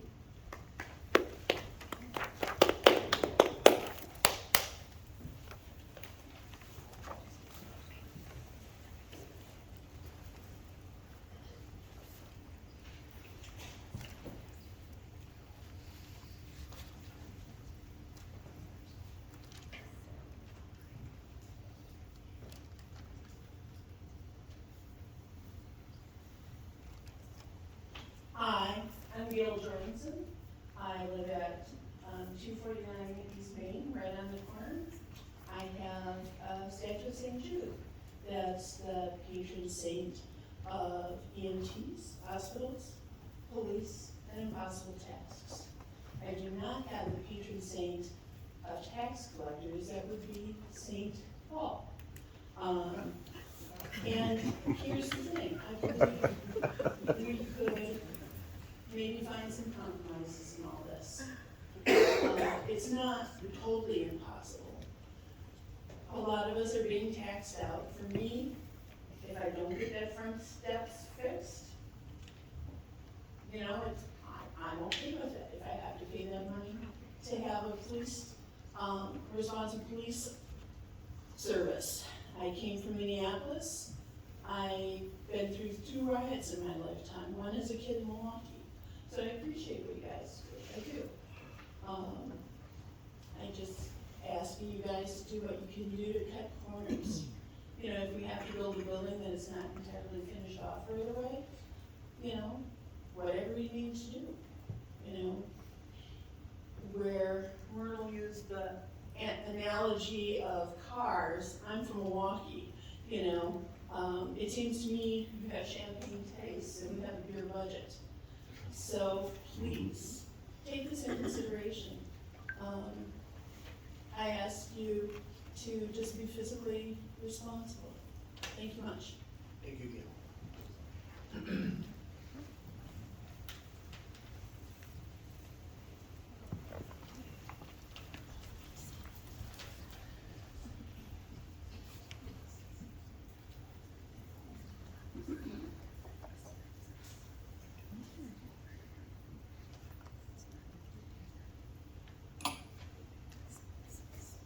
Good evening, council. Thank you.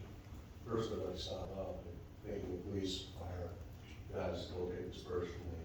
It's not against you guys have the building. Many of us afford it. Excuse me, can you state your name, please? That's it. That's it. A lot of us agree, you guys need a building, we do. What we don't agree on is the location of the police department. It's not historic grounds. This has been said over and over tonight. This has been said over and over for months on end.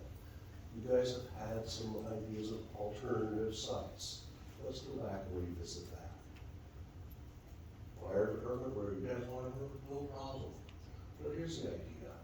A lot of the citizens I've talked to have ideas of where we could put a police station and how we could make it so it's affordable for everybody. But we're not taxing our senior citizens, our single parents, and our vulnerable disabled people out of their homes. If we didn't have the building on West Hills, let's say, let's go over to the Rock Place over by Cash Lots. We could build a steel building for a whole heck of a lot less than what we have over here for a stone building, because we want to try to make it look like it's not a black eye on the West Hills compound, which I'm sorry. You're never going to convince me and a lot of others that this is a good spot. And if it does go through, it's there, everybody's not going to like it. And I just can't tell you, say enough about that. It's not that we don't want you guys to have a building, we do. But what we're saying is there's ways that we need to be able to shave this money down. That's just, when I make a budget, do I want to buy expensive things? Yeah, you're darn right. But at the end of the day, it's what I can afford. And what the taxpayers are asking you is to look at what we can afford and what we want and what we need. And we should only be building what we need and not what we want. Every time, I appreciate it. Thank you.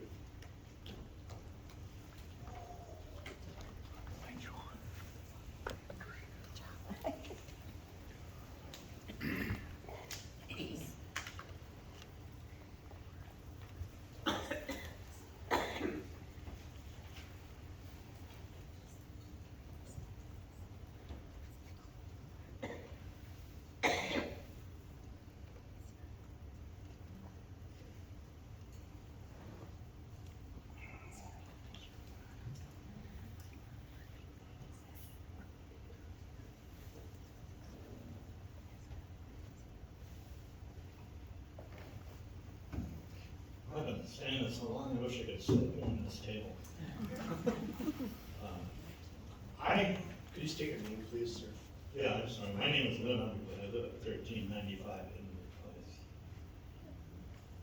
Good evening. We're in the same group. I really think that, you know, this whole thing got off on the wrong foot without letting the public know that you're doing it rather than running around behind their backs. If you'd have come out with it in the first place when we started pricing this thing, talking about it, everybody wouldn't be so upset. But the main reason I'm here is the police department doesn't belong in West Hills. That's, as far as I'm concerned, you're gonna put it right in the middle of a residential area. And there's all kinds of people that are going in and out of there on a monthly or weekly basis. That really, you don't want in a residential area. There's a perfect spot right back here, the perfect spot. And it's county owned. There should be no reason why there can't be a conversation between the city and the county, and you don't have to interfere with the West Hills property. That's all I got to say. Thank you. Thank you. Anyone else this evening?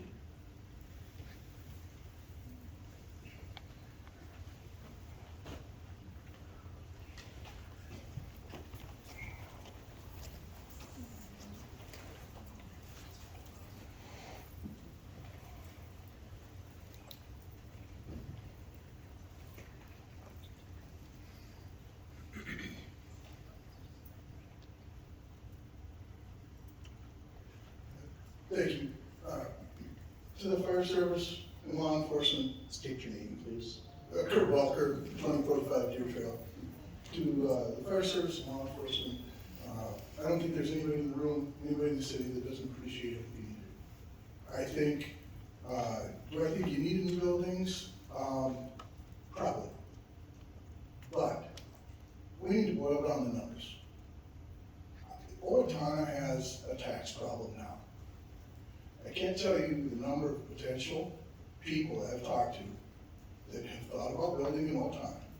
And their comment is, no, I want to go to Steele County, I want to go somewhere else. Because the taxes are too high in Owatonna. Now, that may be just a perception, but to them, perception is reality. They may not be higher in these other places. But again, their perception becomes their reality and they go to Owatonna. I can't tell you how many conversations I've had with several of the council members, planning and zoning, Ms. Tuma, regarding getting more housing built in Owatonna, how we can do that. But if we are perceived as a high tax place to live, then the right hand, adding to our taxes, is fighting against the left hand who wants more development and homes built. You know, if we boil down the numbers, we saw $450 a month for the average home. Well, let's take it all the way to the bottom. It's only $1.25 a day. But let's look at the impact of Owatonna's budget. And somebody here said about $3.25 million, I believe, without interest. Add interest to that, amortize it over 20 years, and you're at roughly $5 million a year. Owatonna's current levy for the debt service is $2.4 million, I believe. So we're tripling our debt service levy with this. Our total levy is 22 and change. So we're increasing to cover the additional debt service for this. We're going to increase our levy, our property taxes, by almost 20% to cover the $5 million additional cost to the city. Now, there'll be some savings because we're not doing maintenance on old buildings and things like that. But we got to look at the numbers, the perception, and where you want Owatonna to go. Do they need new buildings? Probably. Do we need to spend $65 million on these buildings? I think we could do it for probably a lot less money. There's got to be, to make a building fit the West Hills campus, there's got to be millions in additional costs to that building. Are there other places that those costs wouldn't be necessary? There probably are. You know, the county, the sheriff, they're in a pretty basic precast building. We can't build that on West Hills. So I just ask that you slow the process down and really think about it. Think about how it affects everybody in the room as far as taxes and the perception of Owatonna.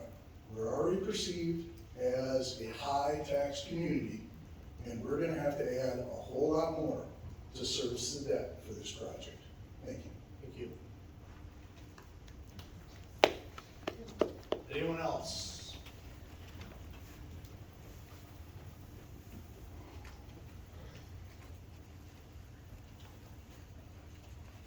Seeing no one come forward, I would now invite staff if they've got any questions, comments in regards to what's been stated.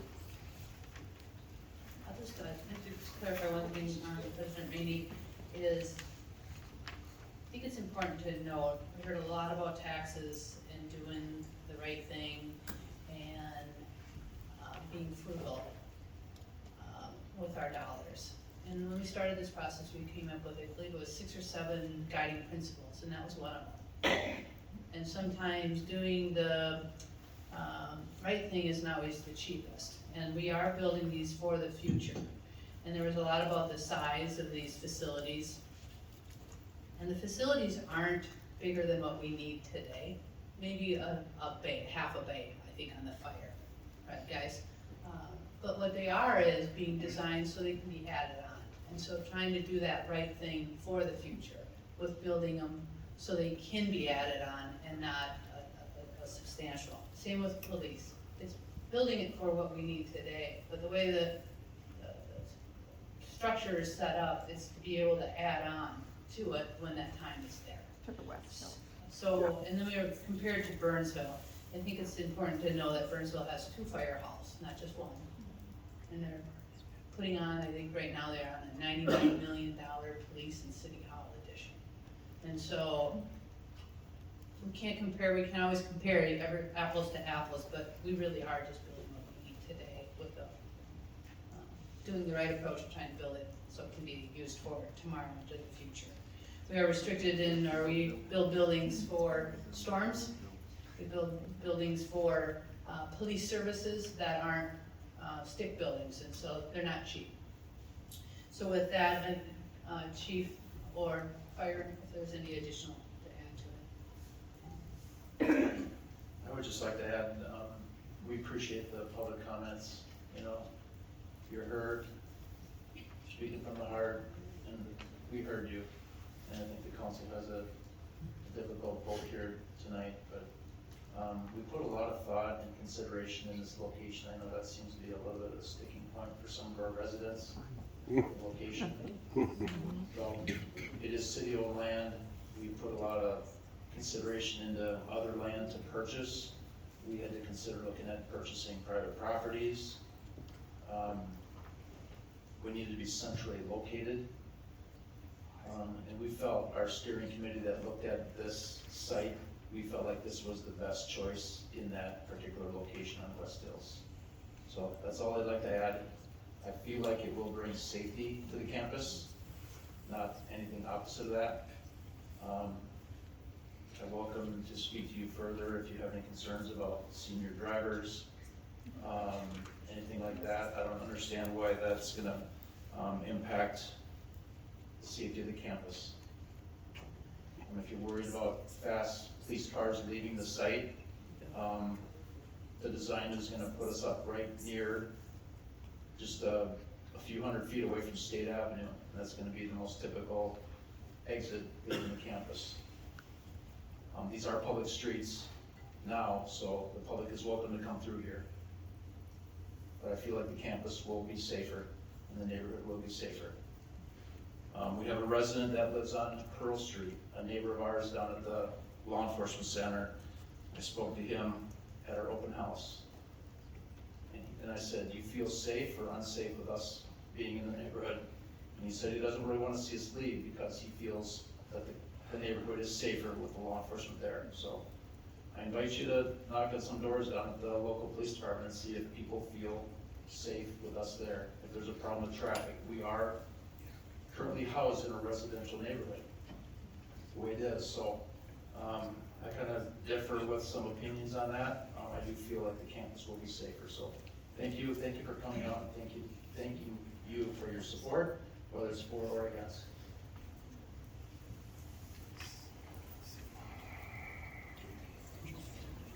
The only thing I'd like to add is echo that being here, for or against. I'm happy that people turned out because they care about their community.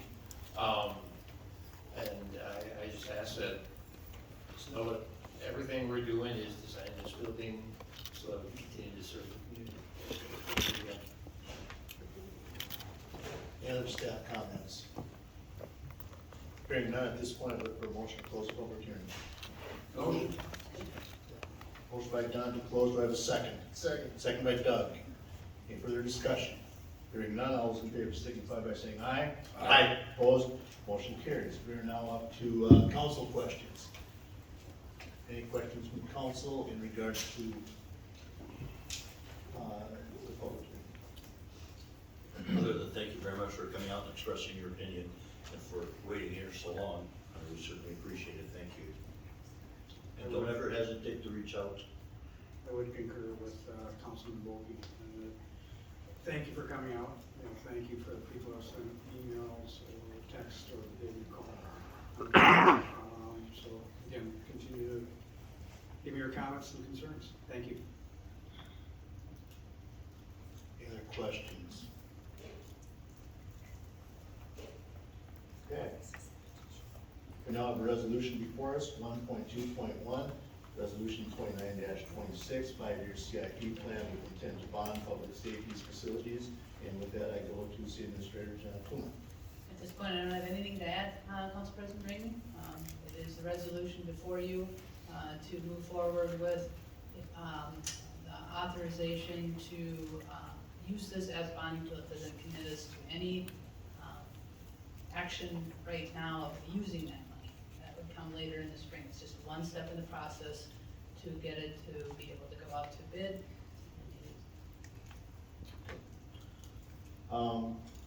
Any questions on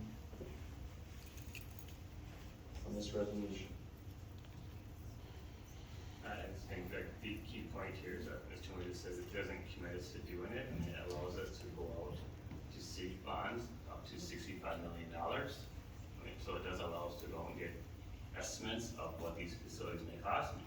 Maybe we go and get estimates, the bids come back and they're way too high, and we say, no, we can't afford the project, but at least this is the first step moving forward. It allows us to go out and test that market and see where bids may come back for these facilities. I came here this evening, most of the constituents I heard from, their message to me is that we can't afford $65 million because each year taxes continue to rise and families are feeling it. I don't want to tax our families out of our community. I really think that we really need to look at what really is needed in our facilities, and if hopefully we can get prices down from these estimates that we have from our consultant of these facilities, but we really won't know that until the bids come back on these facilities. So right now I'm comfortable moving forward with this resolution this evening, knowing that it does not guarantee that we're going to issue bonds for the project, we're going to do the project, but at least it gives us that step moving forward to go and look at the market, see where the bids come back for the facilities.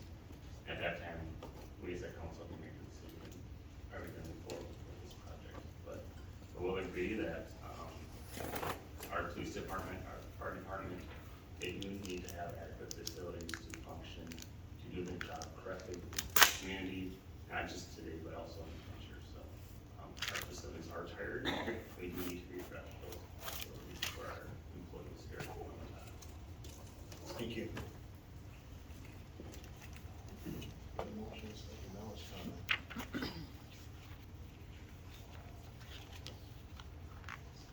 Any other comments? I do have one comment before, and Brent, I appreciate that. I do want to make sure that people understand this is just the beginning part of the process. It's not the end of the process. And we need to do this in order to find out where the numbers are. I'm concerned about where the numbers are. These guys do need a new facility because just like previous administrations, things got kicked out and cost a lot. And again, we need to take care of it. I've got a 92-year-old mother who has her own home. She's paying for it. And she has to pay property tax. She lives on a fixed income under Social Security. So again, what you're saying, we're hearing, we're listening. So again, to Brent's point, we need to go out, take this step in the process to see where it's gonna come out. Again, we need to go and do the financial work and find it. So again, just my comment, I appreciate people coming out. You guys do need a new facility. I've been in there a few times. You guys need a new facility through there. And the other comment I would make is, and what the one gentleman made it, was the high school. You know, we tacked on and we put the pods in, and it was throwing good money after that. And then the extent of that pushed the high school out and out and out, and look what the cost structure was. We don't want to continue pushing that out. So that's just my comments. Thank you. Doug? Just a few comments. First of all, thank you very much for all the good, quality, respectful comments. We appreciate that.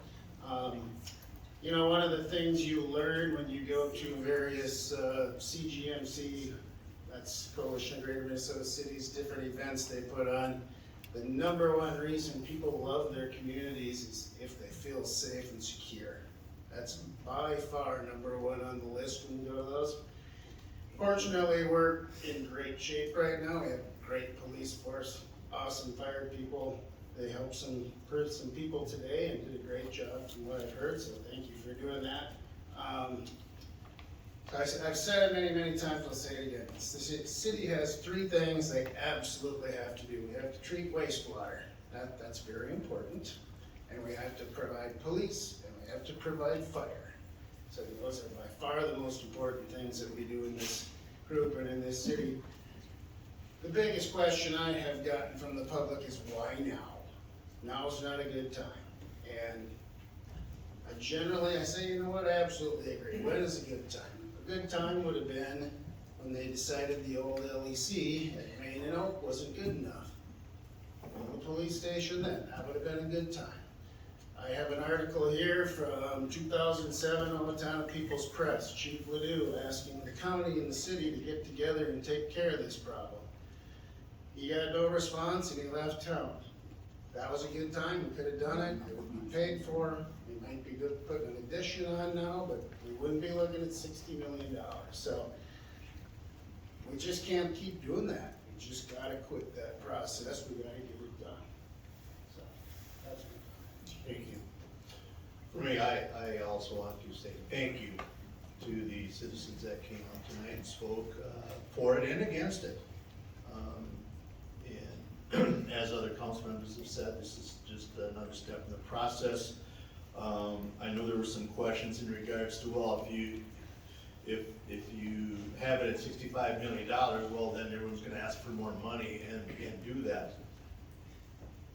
That's a false statement. This is competitive bid process. And I know that there are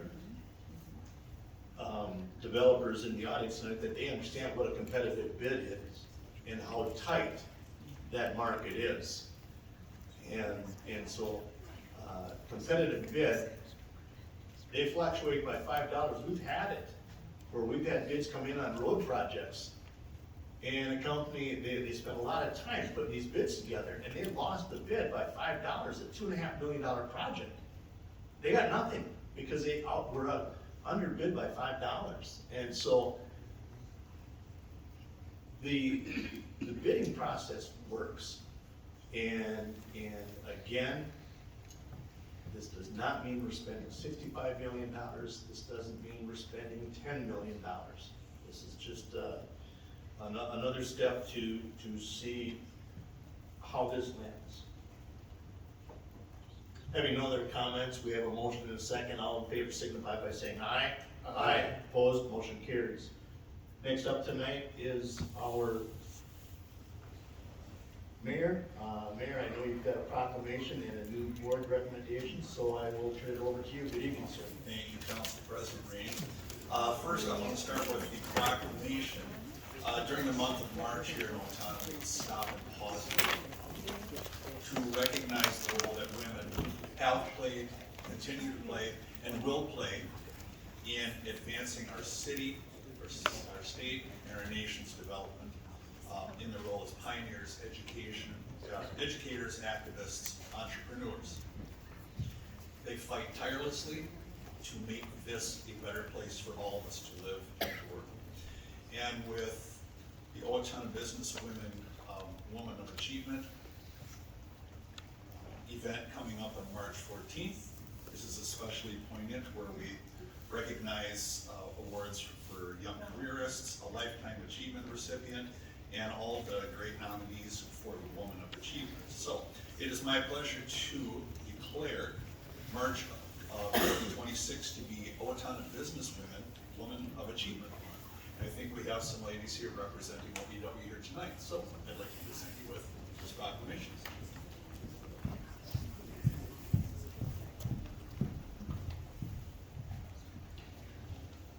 On behalf of the City of Owatonna, thank you for the efforts of OBW, and it's my pleasure to declare this Owatonna Business Woman of Achievement.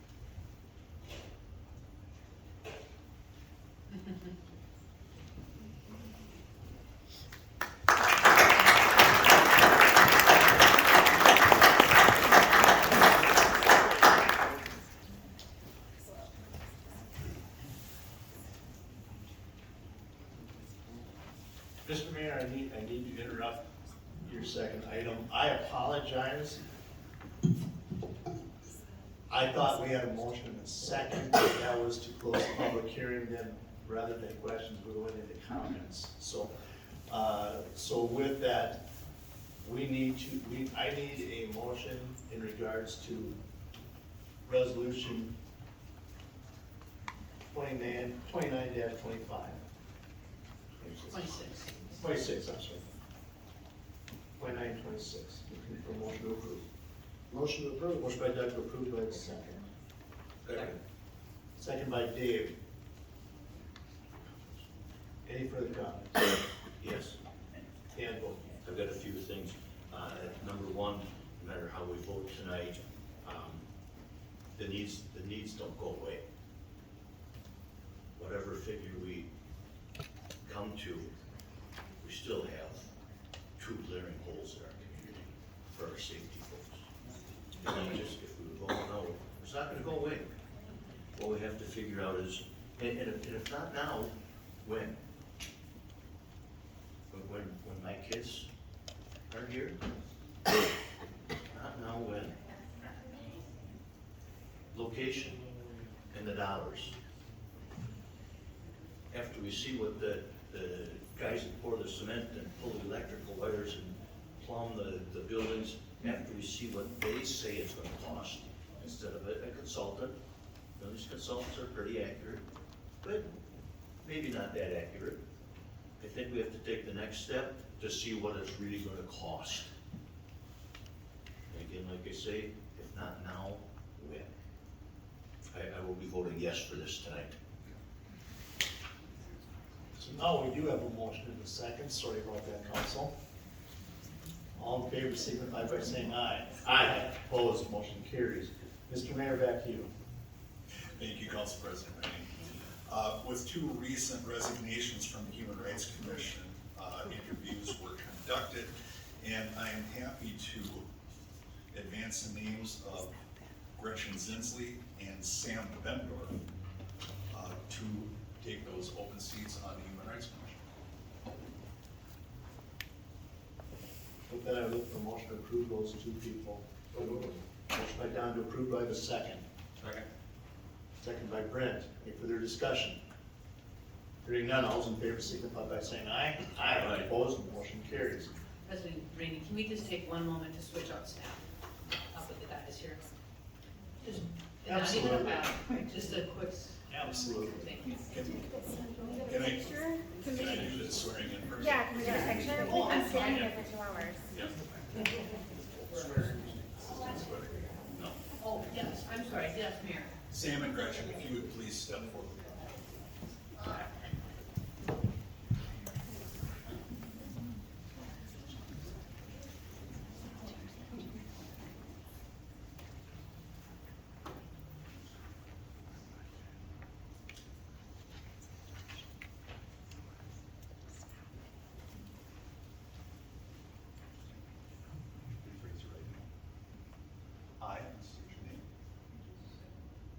do solemnly swear that I will support the Constitution of the United States,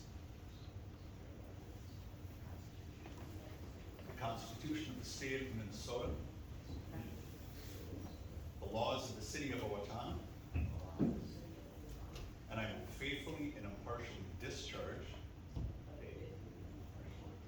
the duties as a member of the Owatonna Human Rights Commission for the City of Owatonna, to which I've been appointed, to the best of my knowledge and ability, so help me God.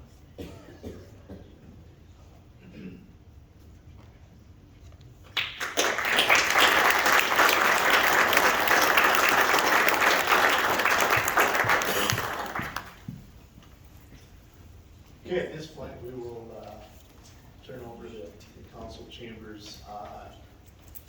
For the audience members and everyone that wishes to leave at this point, it would be a good time to leave while we're changing up here. You're more than welcome to stay for the remainder of the meeting as well.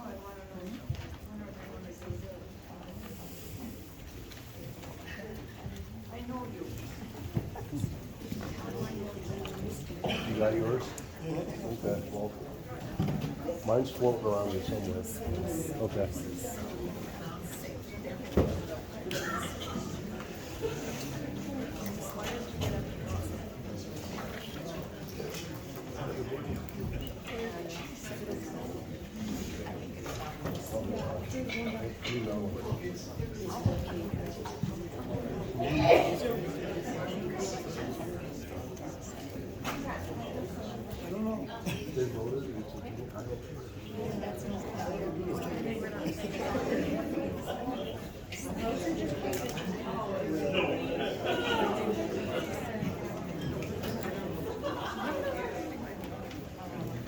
If they go ahead and. Yeah, that's what they did. That was right on. Yeah.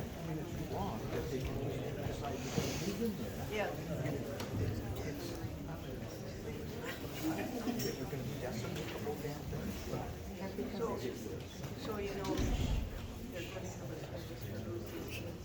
a on April 10th. Yeah.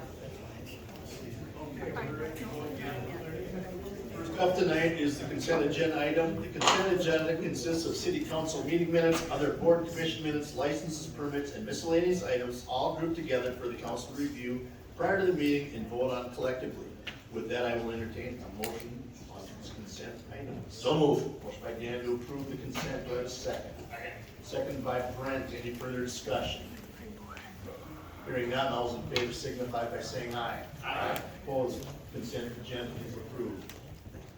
Action items tonight. First, we've got ordinance, we've got 3 of those tonight. First one is 3.1.1, the second final reading for the proposed ordinance 26-01, Justice Sanitary Sewer Rates. And with that, we go to Public Works Director Sean Murphy. Good evening. Good evening, Mayor and Council. Yes, we're requesting City Council's approval of this proposed ordinance to change the rates for sanitary sewers related to Chapter 35 of our 15 Ordinance Code of the City of Owatonna with relation to Appendix A, the schedule of sewer rates, charges and fees, industrial sewer rates, and charges established, along with domestic sewer rates and charges established as well. There's nothing that has been changed in the ordinance that was approved, or first reading was approved by council at the last meeting. We did get an updated rate memo from our rate modeler, ATVs, to add in Annette Furd's proposed rate increase, as they are now a user of our wastewater treatment facility. I'll present that rate adjustment later agenda item for consideration later this evening. Again, the budget impact is a rate increase will result in increased revenue for our wastewater treatment facilities in the sewer fund. These new rates will, if approved, be effective April 1st. That's approval. Any questions for Sean on this? Sean, I'm sorry, I didn't totally understand what you said about the Medford part. Will that lower these rates to some degree? No, they are getting the same rate increase as our user rates. So they'll be getting, in what, I believe it was August of 2025, council approved the agreement and addendum which defined the rate structure for Medford's rate for sewer connection, base rate charges, volumetric charges. And the way we set up that agreement and addendum is that we update our ordinances, we notify the city of Medford of the proposed rate increases. Once our ordinance is approved, we come through with a draft or revised addendum to that agreement that also increases their rates at the same rate that we increase citizens of Owatonna.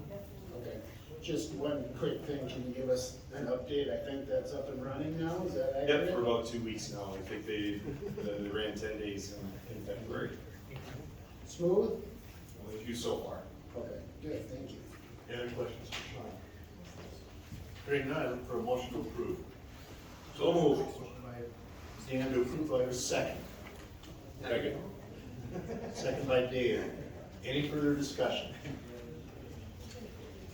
Kevin, anything? This being an ordinance, I would ask for a roll call vote, please. Councilmember Ross, Aye. Councilmember Burbank, Aye. Hoagie, Aye. McCann, Svenby, Aye. Rainey. Aye. 6 Thank you. Next up tonight is 3.1.2, is the first reading for the proposed ordinance 26-02, use of motorized ATVs, UTVs, mini trucks, and golf carts. And for that, I turn to Police Chief Jeff Mundale. Good evening again, sir. Good evening, Council President Rainey. So on the screen is just a quick summary of what that ordinance looks like. Council received the draft ordinance from Mr. Walbrand's office, and the version that we're working off of is dated February 26, 2026 at 8:37 a.m. This is still this is the first reading of that ordinance. I'm not sure if council had any opportunity to review it yet, but this is just a summary of what the ordinance involves. I can quickly go through it, or if you want to just take a brief moment to look at it. If you have any questions for me, myself, Mr. Walbrand can be here to field any questions. I would like to point out that this is not the official ordinance and only intended as a reference. Citizens that are looking at this sheet should be aware that it's your responsibility to reference state law if there's any questions about this summary or reference these city ordinance draft. The pertaining chapters that apply to this ordinance are Chapter 84, 168, 169, and 171, which is the DNR statute, the Minnesota registration statute, Minnesota driver's law statute, and the Minnesota driver's license statute. So it's pretty much self-explanatory. This does encompass nearly all of the ordinance. So I would just invite council, if you have any questions, I'm here to answer any questions for you. Any questions for Jeff on this? This is the appropriate time, but there are a few questions, one comment to not just comments, I guess. Number one, the reason we're really getting after this is liability. We want to spell it out plain and clear that the city has no liability for this kind of stuff. We don't want to be, if someone would get in an accident, we don't want to be on the hook for that. We're not trying to be Big Brother, but we want that to happen. And also, of course, as everything, there's a few knuckleheads out there that ruin it for everybody, that are driving these things where they shouldn't be driven. They're driving them noisy, and we already have a noise ordinance. But that's why we're getting after this kind of stuff. I do have a couple of constituents question, and I don't know if this has to go back to our committee. One of our folks, I like to go downtown on Saturday morning. Maybe goes to Wags, maybe does some other shopping, but it's not an isolated incident. And I don't want to keep shoppers from going downtown and hurt merchants. So I don't know if that's something when the committee gets together before this would go, what the consensus of opinion there. And I also had another question about if the golf course, if you own a golf cart, they drive to the golf course or live in the golf course, if they pay the $350 trail fee that they do at Brooktree free rents courses, but if you have your own, then they charge $350 to use their trails. Do they still have to spend the $45 to drive on the city streets if they already spent $350 to drive on the golf course trails? Maybe they would just have to do the $15 run, the yearly renewal, so that they're up to date every year. Those are the questions I've got that maybe we could meet and hash this out and see if there's a consensus of opinion. Thank you. Any other questions from the council? Just a quick one, Kevin. I did get some questions about having a license plate. Is it possible just to have a sticker? Some of the golf cart people don't want to grill holes in their carts. Is that a possibility? And again, just asking if it's not possible. If you're looking for a reaction, Mr. McCann, the license plate is really intended to be visible for law enforcement, so we don't have to be stopping vehicles to see if they're registered. So we're just kind of thinking a sticker might be hard for law enforcement to notice. And then just, I want to add another comment to Mr. Boke's comment about kind of why we're doing this. If some citizens don't understand why we're doing this, this is actually required by law under chapter 169.045, that a local municipality can allow operation of golf carts, UTVs, mini trucks under a city ordinance. And right now the city doesn't have an ordinance, so for all these years, our residents were not really operating in conformance to laws, so we're just trying to make it right, to allow our residents to continue to operate with just a few restrictions, and they're kind of in our ordinance around this summary here. So that would be, Mr. McCann, the license plate and the sticker would simply just to be clearly visible for law enforcement. Thank you. Mr. Walbren. Can you speak in your mic, please? Sorry. Persons who have golf carts whose homes are on the golf course are exempt from the requirement of having a permit. And they have they also have the right to cross from the upper 9 to the lower 9. So they would not need to have a permit for those purposes. But correct me if I'm wrong, though, once that's on the street, they need a license. True. And that's totally different, that's a separate issue than driving on the cart paths on the golf course. That's correct. If you have a golf cart on the road, you need a license.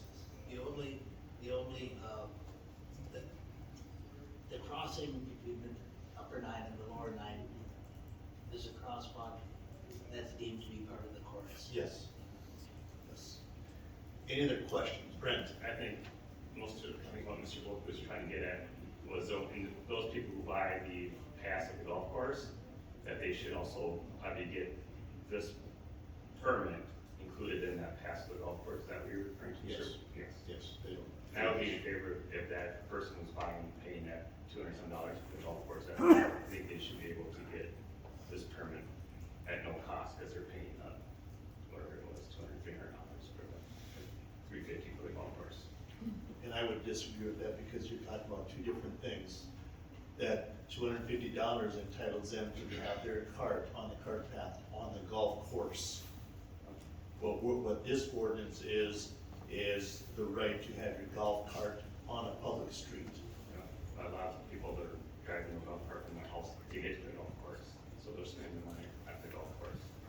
So I would argue that fee should be included. That's the golf course. How do you enforce that? When they pay for their golf cart to get a golf course, we give them a license for the golf cart. Operating on the city streets. They would have to bring their receipt in for the $350 trail fee, bringing it to law enforcement, say, I paid $350 here. You get the license free, but they have to pay $15 per year sticker to know that they read the rules for the road, where they can drive, where they can't drive. Is that too big of a?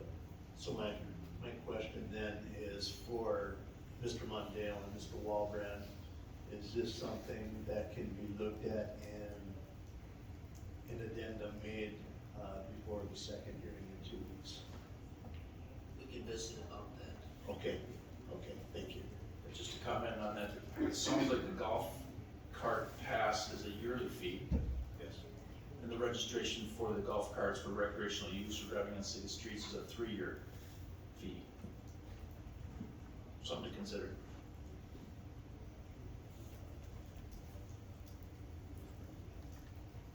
Wrong questions.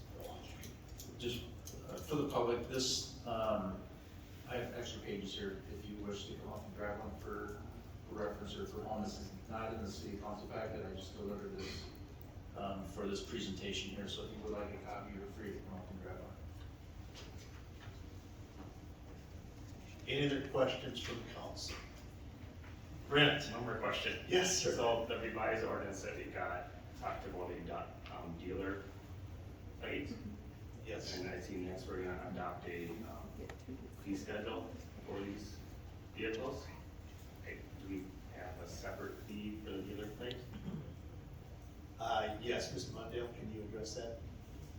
It's really council's decision on what it is, but our recommendation through our study group was that a license plate would be $45 as an initial 3-year registration plate, and then every 3 years after that for the renewal is a $15 renewal. So it's just that initial cost is a little bit higher because of the materials and the administrative work for staff.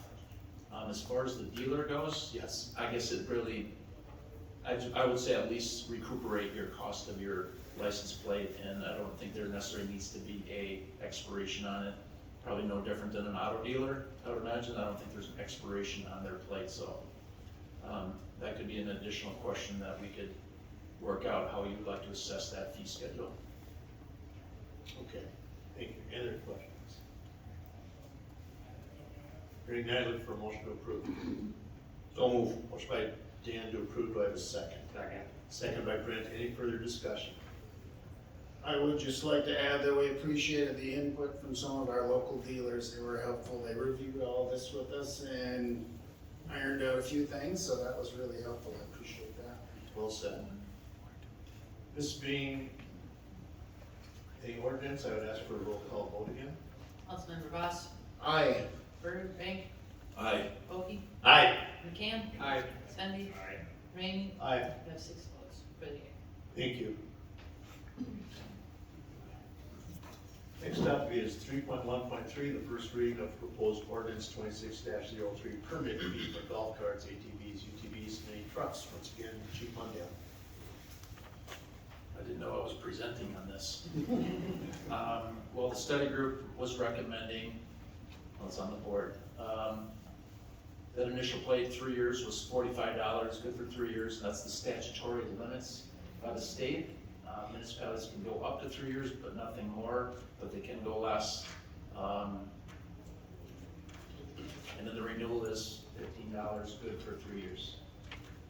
And applications can be made, and the plates will be issued at the law enforcement center during regular business hours. The dealer plate needs to be probably considered within this fee structure, however council wishes to handle that. Okay, thank you. Any questions on these? Hearing none, look for a motion to approve. Motion to approve. By Doug to approve, do I have a second? Second. Second by Dave. Any further discussion? Just the notion that when it comes back to us in the second reading, we'll have some type of deal speaking term. Yes. Doug? And just to be absolutely clear, the $45 is for all 3 years. It's not $45 per year. The $15 is for all 3 years on the renewal, so.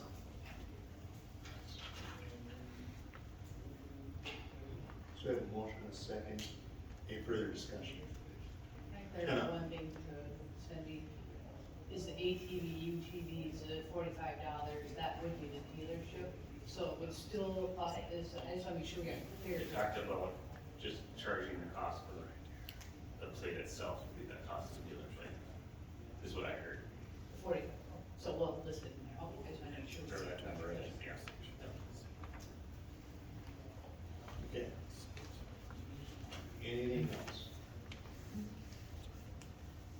Once again, this is an ordinance. I'd ask for a roll call vote. Councilmember Ross. Aye. Burbick. Aye. Wolke. Aye. McCann. Aye. Stendy. Rainey. Aye. Thank you. We have 5 resolutions tonight. The first one is 3.2.1, resolution 30-26. Set the public hearing date for the 2025 street utility project special assessments amendment. And for that, we go back to Sean Murphy. This will actually be presented by City Attorney Walbrand. Mr. Walbrand. The owners of the property at 975 Lynn Drive timely appealed the assessment on their property. Their property is unique in that it's among the smaller lots in the Lynn Drive development. Nevertheless, theirs is among the largest assessments because it's a pie-shaped frontage on the road. And so what we ended up doing is recognizing that the assessment can't be greater than the benefit accrued to the property, as we did in the Ritter matter 2 years ago. There was an average taken of all of the properties and the assessment and the cost of the project, and it was divided by the number of lots so that it was more equitable to the owners of that property. And they've agreed to pay for that. And that share then is $6,023.49 instead of $10,064.08. Thank you. Any questions for Mr. Walbrand on this? Hearing none, look for motion approved. Motion to approve. Motion by Doug to approve, do I have a second? Second by Don. Any further discussion? Hearing none, all those in favor signify by saying aye. Aye. Opposed, motion carries. Next up tonight is 3.2.2, resolution 31-26, joint resolution for annexation for Ziegler Ag in Clinton Falls Township. And for that, we go to Community Development Director Troy Klecker. Good evening. Good evening. So Ziegler Ag has purchased the former Camping World site on the east side of the interstate along County Road 45. And currently, just the building is within city limits to get access to sewer and water. There's also 3 other parcels surrounding that that were part of that sale. And Ziegler Ag is requesting that those additional 3 acres, which amounts to about 15 acres, be annexed into the city, so their entire property would be within city limits. This would be done by joint resolution with Clinton Falls Township, and Clinton Falls Township did approve this joint resolution. There was a payment to Clinton Falls by Ziegler Ag for lost property tax revenue to the township over a 10-year period, which is similar to the agreement we have with Owatonna Township. So those payments have been made as part of this, and we are looking for approval of this resolution, to approve the joint resolution to annex this portion of property into the city of Owatonna. Thank you. Any questions for Troy? Hearing none, look for a motion to approve. So move. Motion by Brent to approve, do I have a second? I'll second that. Second by Dan. Any further discussion? Hearing none, all in favor signify by saying aye. Aye. Opposed, motion carries. We're now up to 3.2.4, resolution 33-26, intensive comprehensive peace officer education and training grant for the Office of Justice Program, and once again, Chief Mundell. Is that you or Tracy? I'm sorry. Okay. Unless you want to talk. Thanks, Mr. Rainey. So if you remember a few years ago, we actually had this grant opportunity. We weren't successful filling the position. Well, the grant opportunity came back around. There was actually funding available at the state. So we applied for this grant recently. So the purpose for this resolution is for council to accept this grant contract between the State of Minnesota Office of Justice Programs and our city. So what the program is about is it allows us to hire one candidate for the IC Poet, the Intensive Comprehensive Peace Officer Education Training, in the amount up to $50,000 to help train a future police officer candidate. So the candidates are not the traditional law enforcement students, it's candidates that are actually seeking a career change. So through this resolution, we're asking that myself and Captain Duchesne are listed in the resolution so we can efficiently and effectively administer this grant, as the grant may need some future amendments to, for example, the budget. So if we have to, during the grant budgeting process, we had to itemize where our dollars were going to fit within the $50,000 we're receiving. Well, if we have to make special adjustments to that based on salaries or tuition or supplies, it allows us to do so, make those amendments necessary without coming back to City Council for further resolution on that grant amendment. So I'm just recommending the council approve this grant. It will give us an opportunity to receive $50,000 to help fund a police officer training position. Thank you. Any questions, Chief Munson?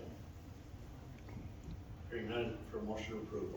So moved. Motion by Don to approve, do I have a second? Second. Second by Dave. Any further discussion? Hearing none, all those in favor signify by saying aye. Aye. Opposed, motion carries.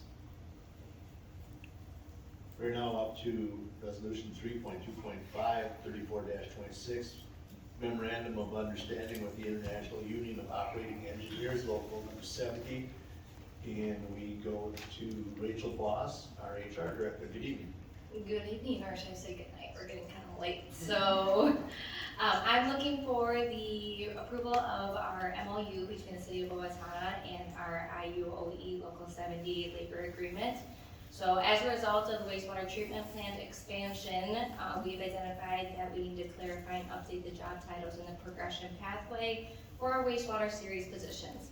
So these updates reflected required licensure and support an improved career advancement structure, because not everyone just goes into wastewater. And so this would be an outline of the updated Schedule A in the labor agreement. This MOU supplements the existing labor agreement in effect from January 1st, 2025 to December 31st of 2027. The approximate budget impact would be $32,000, and this would all come out of the sewer fund, and staff recommends approval. Thank you. Any questions for Rachel on this? Hearing none, I look for a motion to approve. Motion to approve. Motion by Doug to approve, do I have a second? Second. Second by Dan. Any further discussion? Hearing none, all those in favor signify by saying aye. Aye. Opposed, motion carries. We have 6 miscellaneous items tonight. The first one is 3.3.1, Public Meeting Code of Conduct Policy. And for that, we go to our Assistant City Administrator, Emily Thamer. Good evening. Good evening. So the purpose of this policy, public meetings of the City of Owatonna are conducted to carry out the responsibilities granted to the City Council under the Owatonna City Charter. The proposed public meeting code of conduct policy promotes respectful participation, ensures orderly proceedings, and supports compliance with Minnesota open meeting law. The proposed policy has been reviewed by City Attorney Walbrand to ensure alignment with current law, best practice, and community needs. There is no budget impact to approving this policy. Staff recommends approval. Thank you. Any questions from council on this? Hearing none, I look for a motion to approve. So move. Motion by Dan to approve, do I have a second? Second. You beat me. Second by Don. Any further discussion? Dave Burbank. I guess what jumps into my mind is kind of too bad we live in a world now where we have to have an ordinance to regulate code of conduct at city council meetings. That's kind of sad. That's all I have to say now. Thank you. Anyone else? Hearing none, all in favor signify by saying aye. Aye. Opposed, motion carries. Thank you. Next up is 3.3.2, Professional Services Agreement with Art Flash Risk Assessment and Report, Gray Box Engineering, and once again, Sean Murphy. Thanks again. Yeah, we're requesting City Council's approval of this agreement from Graybox Engineering to provide professional engineering services and arc flash risk assessment and report. Graybox will perform the arc flash risk assessment, which is a formal evaluation of the electrical systems at the wastewater treatment facility to identify hazards, quantify potential energy release, and determine protective measures to ensure worker safety and regulatory compliance. Arc flash risk assessments are required every 5 years by code, and the last assessment was performed in 2019. A couple-year lapse was due to our wastewater treatment facility extending its construction schedule, and we purposely left out this piece from that project scope to avoid markup from general contractor to bond costs. So that's why we're coming forward with it now. The total is not to exceed $21,960 without prior approval from the city. Costs will be paid by the sanitary sewer fund. Staff recommends approval. Thank you. Any questions for Sean? Doug? What is an arc flash? I'm a civil engineer, not an electrical engineer. Okay, I'll look at it on Google. Any other questions? Hearing none, I look for a motion to approve. So moved. Motion by Dave to approve, by the second. Second. Second by Don. Any further discussion? Hearing none, all those in favor signify by saying aye. Aye. Opposed, motion carries. And we're gonna go back to Sean for 3.3.3, professional services agreement with the wastewater treatment walls with Greener World Solutions. Thanks again. We're requesting approval of Greener World Solutions quote for coating our digester gallery walls that are in need of painting at our wastewater treatment facility. The maintenance work will address any voids or cracking, steel seams, and caulking joints. Greener World Solutions was the lower quoter, and we've recently used Greener World Solutions for some other coatings throughout the wastewater treatment facility and have had good luck with them on the work that they performed. The total is not to exceed $124,213 without prior approval from the city, and costs will be paid by the sanitary sewer operating budget. Staff recommends approval. Thank you. Any questions for Sean on this? Doug? None. Thank you. Any other questions? For being none, I look for a motion to approve. Motion to approve. Motion by Doug to approve, by the second. Second. Second by Dan. Any further discussion? All those in favor signify by saying aye. Kevin, I took that request. Hold on.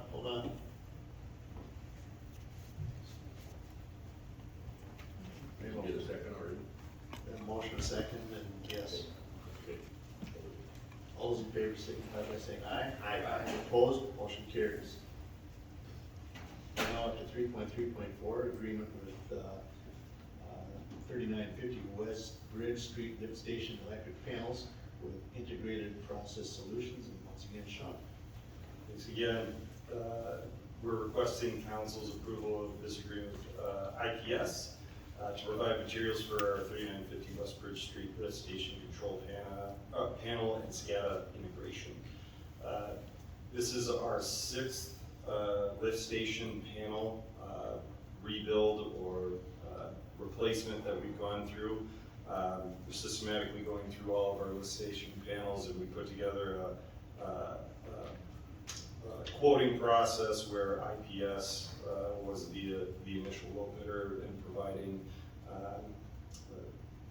control panels for all of our lift stations. The work is identified as, because we have aging panels that are sometimes out of compliance with electrical code, as well as not performing as well from SCADA integration. And recently this lift station is having some issues with our PLCs and is now potentially requiring us to manually operate pumps. So as I said, we're going through all of our lift stations, upgrading these control panels to to be code compliant and meet the needs of our wastewater treatment facility and conveyance of getting that wastewater into our wastewater treatment facility.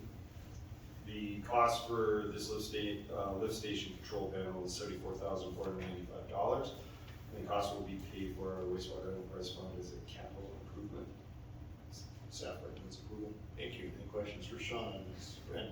How many lift stations do we have left, Mr. Murphy? I believe that will be 12 left, and 2 will be coming before you later this year. It will be 9 after this year. Any other questions? I have one, Sean. Once we get through the 12, are we on a pause then for a few years, or From a does it just control recycle again? Well, yeah, no, from a control panel standpoint, they're projected to have a service life of 15 to 25 years, somewhere in that range, so it'll be programmed, but not for a while. Okay, thank you. Any other questions? Hearing none, for a motion to approve. So moved. Motion by Brent to approve, do I have a second? Second. Second by Dave. Any further discussion? Hearing none, all those in favor signify by saying aye. Aye. Opposed, motion carries. One last item for Sean for the 3.3.5 addendum number 2 wastewater treatment agreement with the city of Medford. Thanks again. As I mentioned earlier, when we were going through our sanitary sewer rates ordinance review, our initial agreement with the city of Medford was presented to council and approved on July 1st, but executed on August 8th of 2025. The agreement includes charges and payments condition addendum, and this was a tool that we use so that we didn't have to update the agreement and have it formally signed by both parties every time we adjust rates, which is typically yearly. The process that we have to follow is notifying the city of Medford of the proposed changes and be consistent with the rate increases that we have with our residents. This year, we had an 8% increase for base charges and volumetric charges for our ratepayers in the city of Owatonna, and that's what's being proposed here in the addendum with Medford. The 8% increase to Medford's rates will increase our revenue in the sanitary sewer funds, cover capital improvement costs, pumping, and wastewater treatment. With that, staff recommends approval. Thank you. Any questions for Sean? Motion to approve. Motion by Doug to approve, do I have a second? Do I have a second? Second. Second by Dave, any further discussion? Hearing none, all those in favor signify by saying aye. Aye. Opposed, motion carries.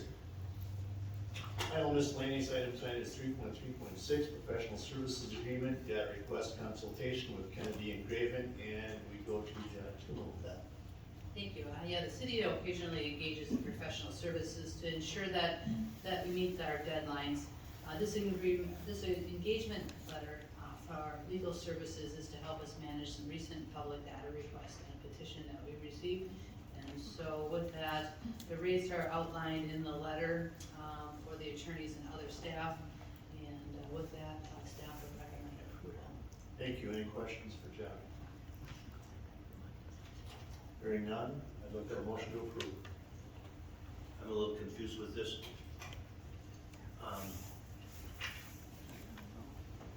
What is this? Is there a specific thing that we need help with? Yeah, for the Minnesota data practice, we get a data request in, and some of them can be lengthy and substantial, and we received a couple of them. And so it just helps us meet the response and the timeline to turn them around and the review of them to meet the law. And so to do that, requesting services to help us with that. Now, pretty substantial request must be. It can be, yes. Several documents, and there's 2 of them. One's larger than the other, but. And I understand everyone has a right to request, right? That's part of what we're doing, part of our country.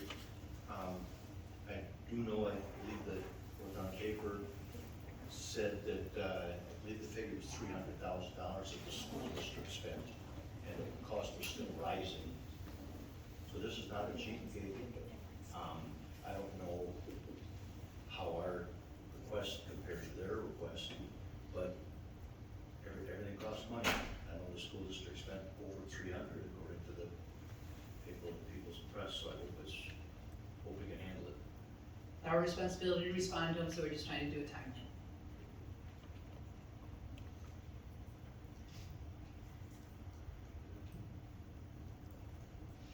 Any other questions? Hearing none, look for a motion to approve. So move. Motion by Dan to approve, do I have a second? Second. Second by Don, any further discussion? Hearing none, all those in favor signify by saying aye. Aye. Opposed, motion carries. We're now up to staff reports, we have 6 staff reports tonight.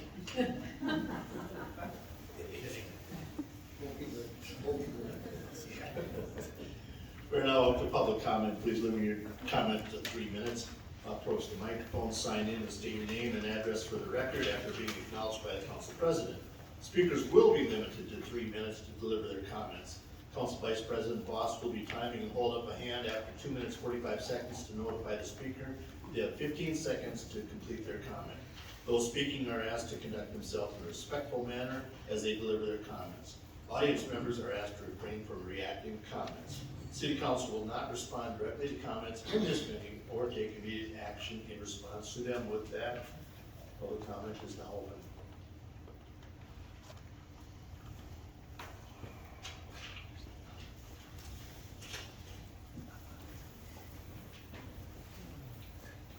Zimmerman, 2525 Study Creek Drive. I just wanted to say thank you to the City Council for listening to everyone tonight. By our count, there was more than 150 people in attendance between in person and online. A few weeks ago, you all were impressed with 20 residents. Tonight, we're standing room only. Tonight, residents showed up, they spoke out. And now it's your job to listen to those concerns and act in their best interest. I believe there are answers out there. They may not be what we already have, but if we listen to the people, we can come to a compromise. The biggest part is that the public needs to be involved. They showed up tonight and they told you that. Projects are showing up repeatedly where you're skipping the public input and going right to the funding source. And that's us. Sure, that might be the law, and we're actively working to change that. But when the public has an input, the projects go a lot smoother. Citizens are asking for a say.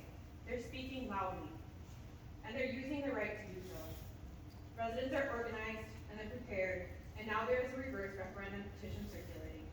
721 signatures are needed. History has shown us that 48 hours produced more than 140 signatures.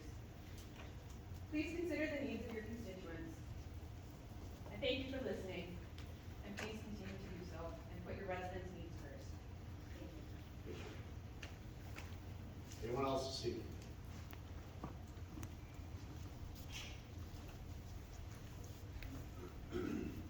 Andrews, resident. All right, guys, I've been up here for months talking to you guys. You're not getting it all, are you? You guys were blown away in December when we came up here yelling about the high tax, 13% taxes, about how many people showed up here. This room was body to body, the most I have seen since I've been coming to these meetings. And yet you guys still chose not to listen to anyone.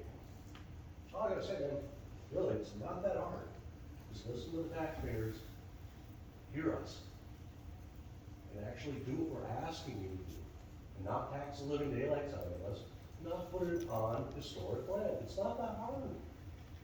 Get rid of those two things, your problems are over with, guys, because the citizens would be like on board and wanting to help you. You get the price down and get it off of there, you'd be surprised how much support you're gonna get. Till that happens, I just don't see it. Thank you. Anyone else this evening?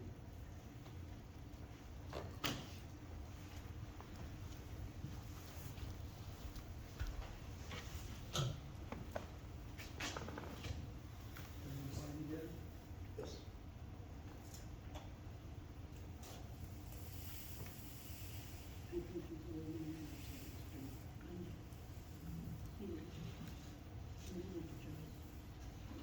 Harlan, from 5242 Dale.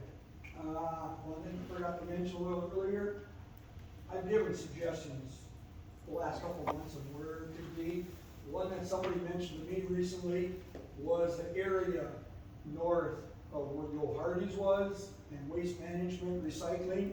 Behind that, I believe that's city property where they're piling all the brush. Anyway, it's nice flat land. You could build a police station much cheaper there and have it so that you could add on as time goes. That's something to look at as a different place to build rather than West Hills. Thank you. Anyone else this evening?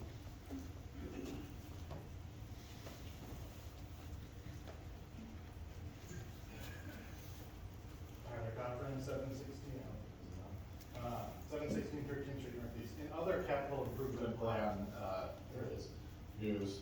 I'd just like to remind you that the city's only indoor aquatics facility is 112 years old, and it's down for unplanned maintenance right now.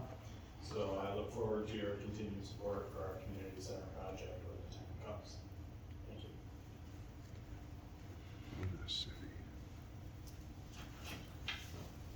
Anyone else? Seeing no one approaching, we will close the public comment portion. We're now up to council comment. First up tonight is Councilmember Wallace. Nothing to add tonight. Councilmember Burbank. Nothing more. Councilmember Polkey. Just one comment, first of all, on the community center. Seems like our fears have maybe come home to roost with that old pool. I don't know, we're looking at it that, but I've talked to more than a few folks that are now going to Faribault's Community Center. Really nice facility, nice swimming pool, can have more than 10 people in an exercise class, and I believe Faribault is actively looking to either add on or build another. Boy, that's something we really have to get after. Number two, I don't know if we were not listening to people. I know there's a movement for a reverse levy referendum or a reverse bond referendum, whatever out there. Again, I might reiterate, if not now, when? And with your plans and your input, come forward, because well, if the referendum does not pass or fail, I don't know how you say it, the needs are still there. We're not saying we're going to spend $65 million, but we can't spend nothing. We've got to do something. Our first responders are in trouble. They've got no mental health cool down place. They've got no place to clean their uniforms after a fire. We have no holding cells. How'd you like to come in for an interview with a child abuse case? You sit out in the hall. You're going to testify. Everybody sees, hey, he's what's Danny Bokeh walking in the police station for? We've got to do something.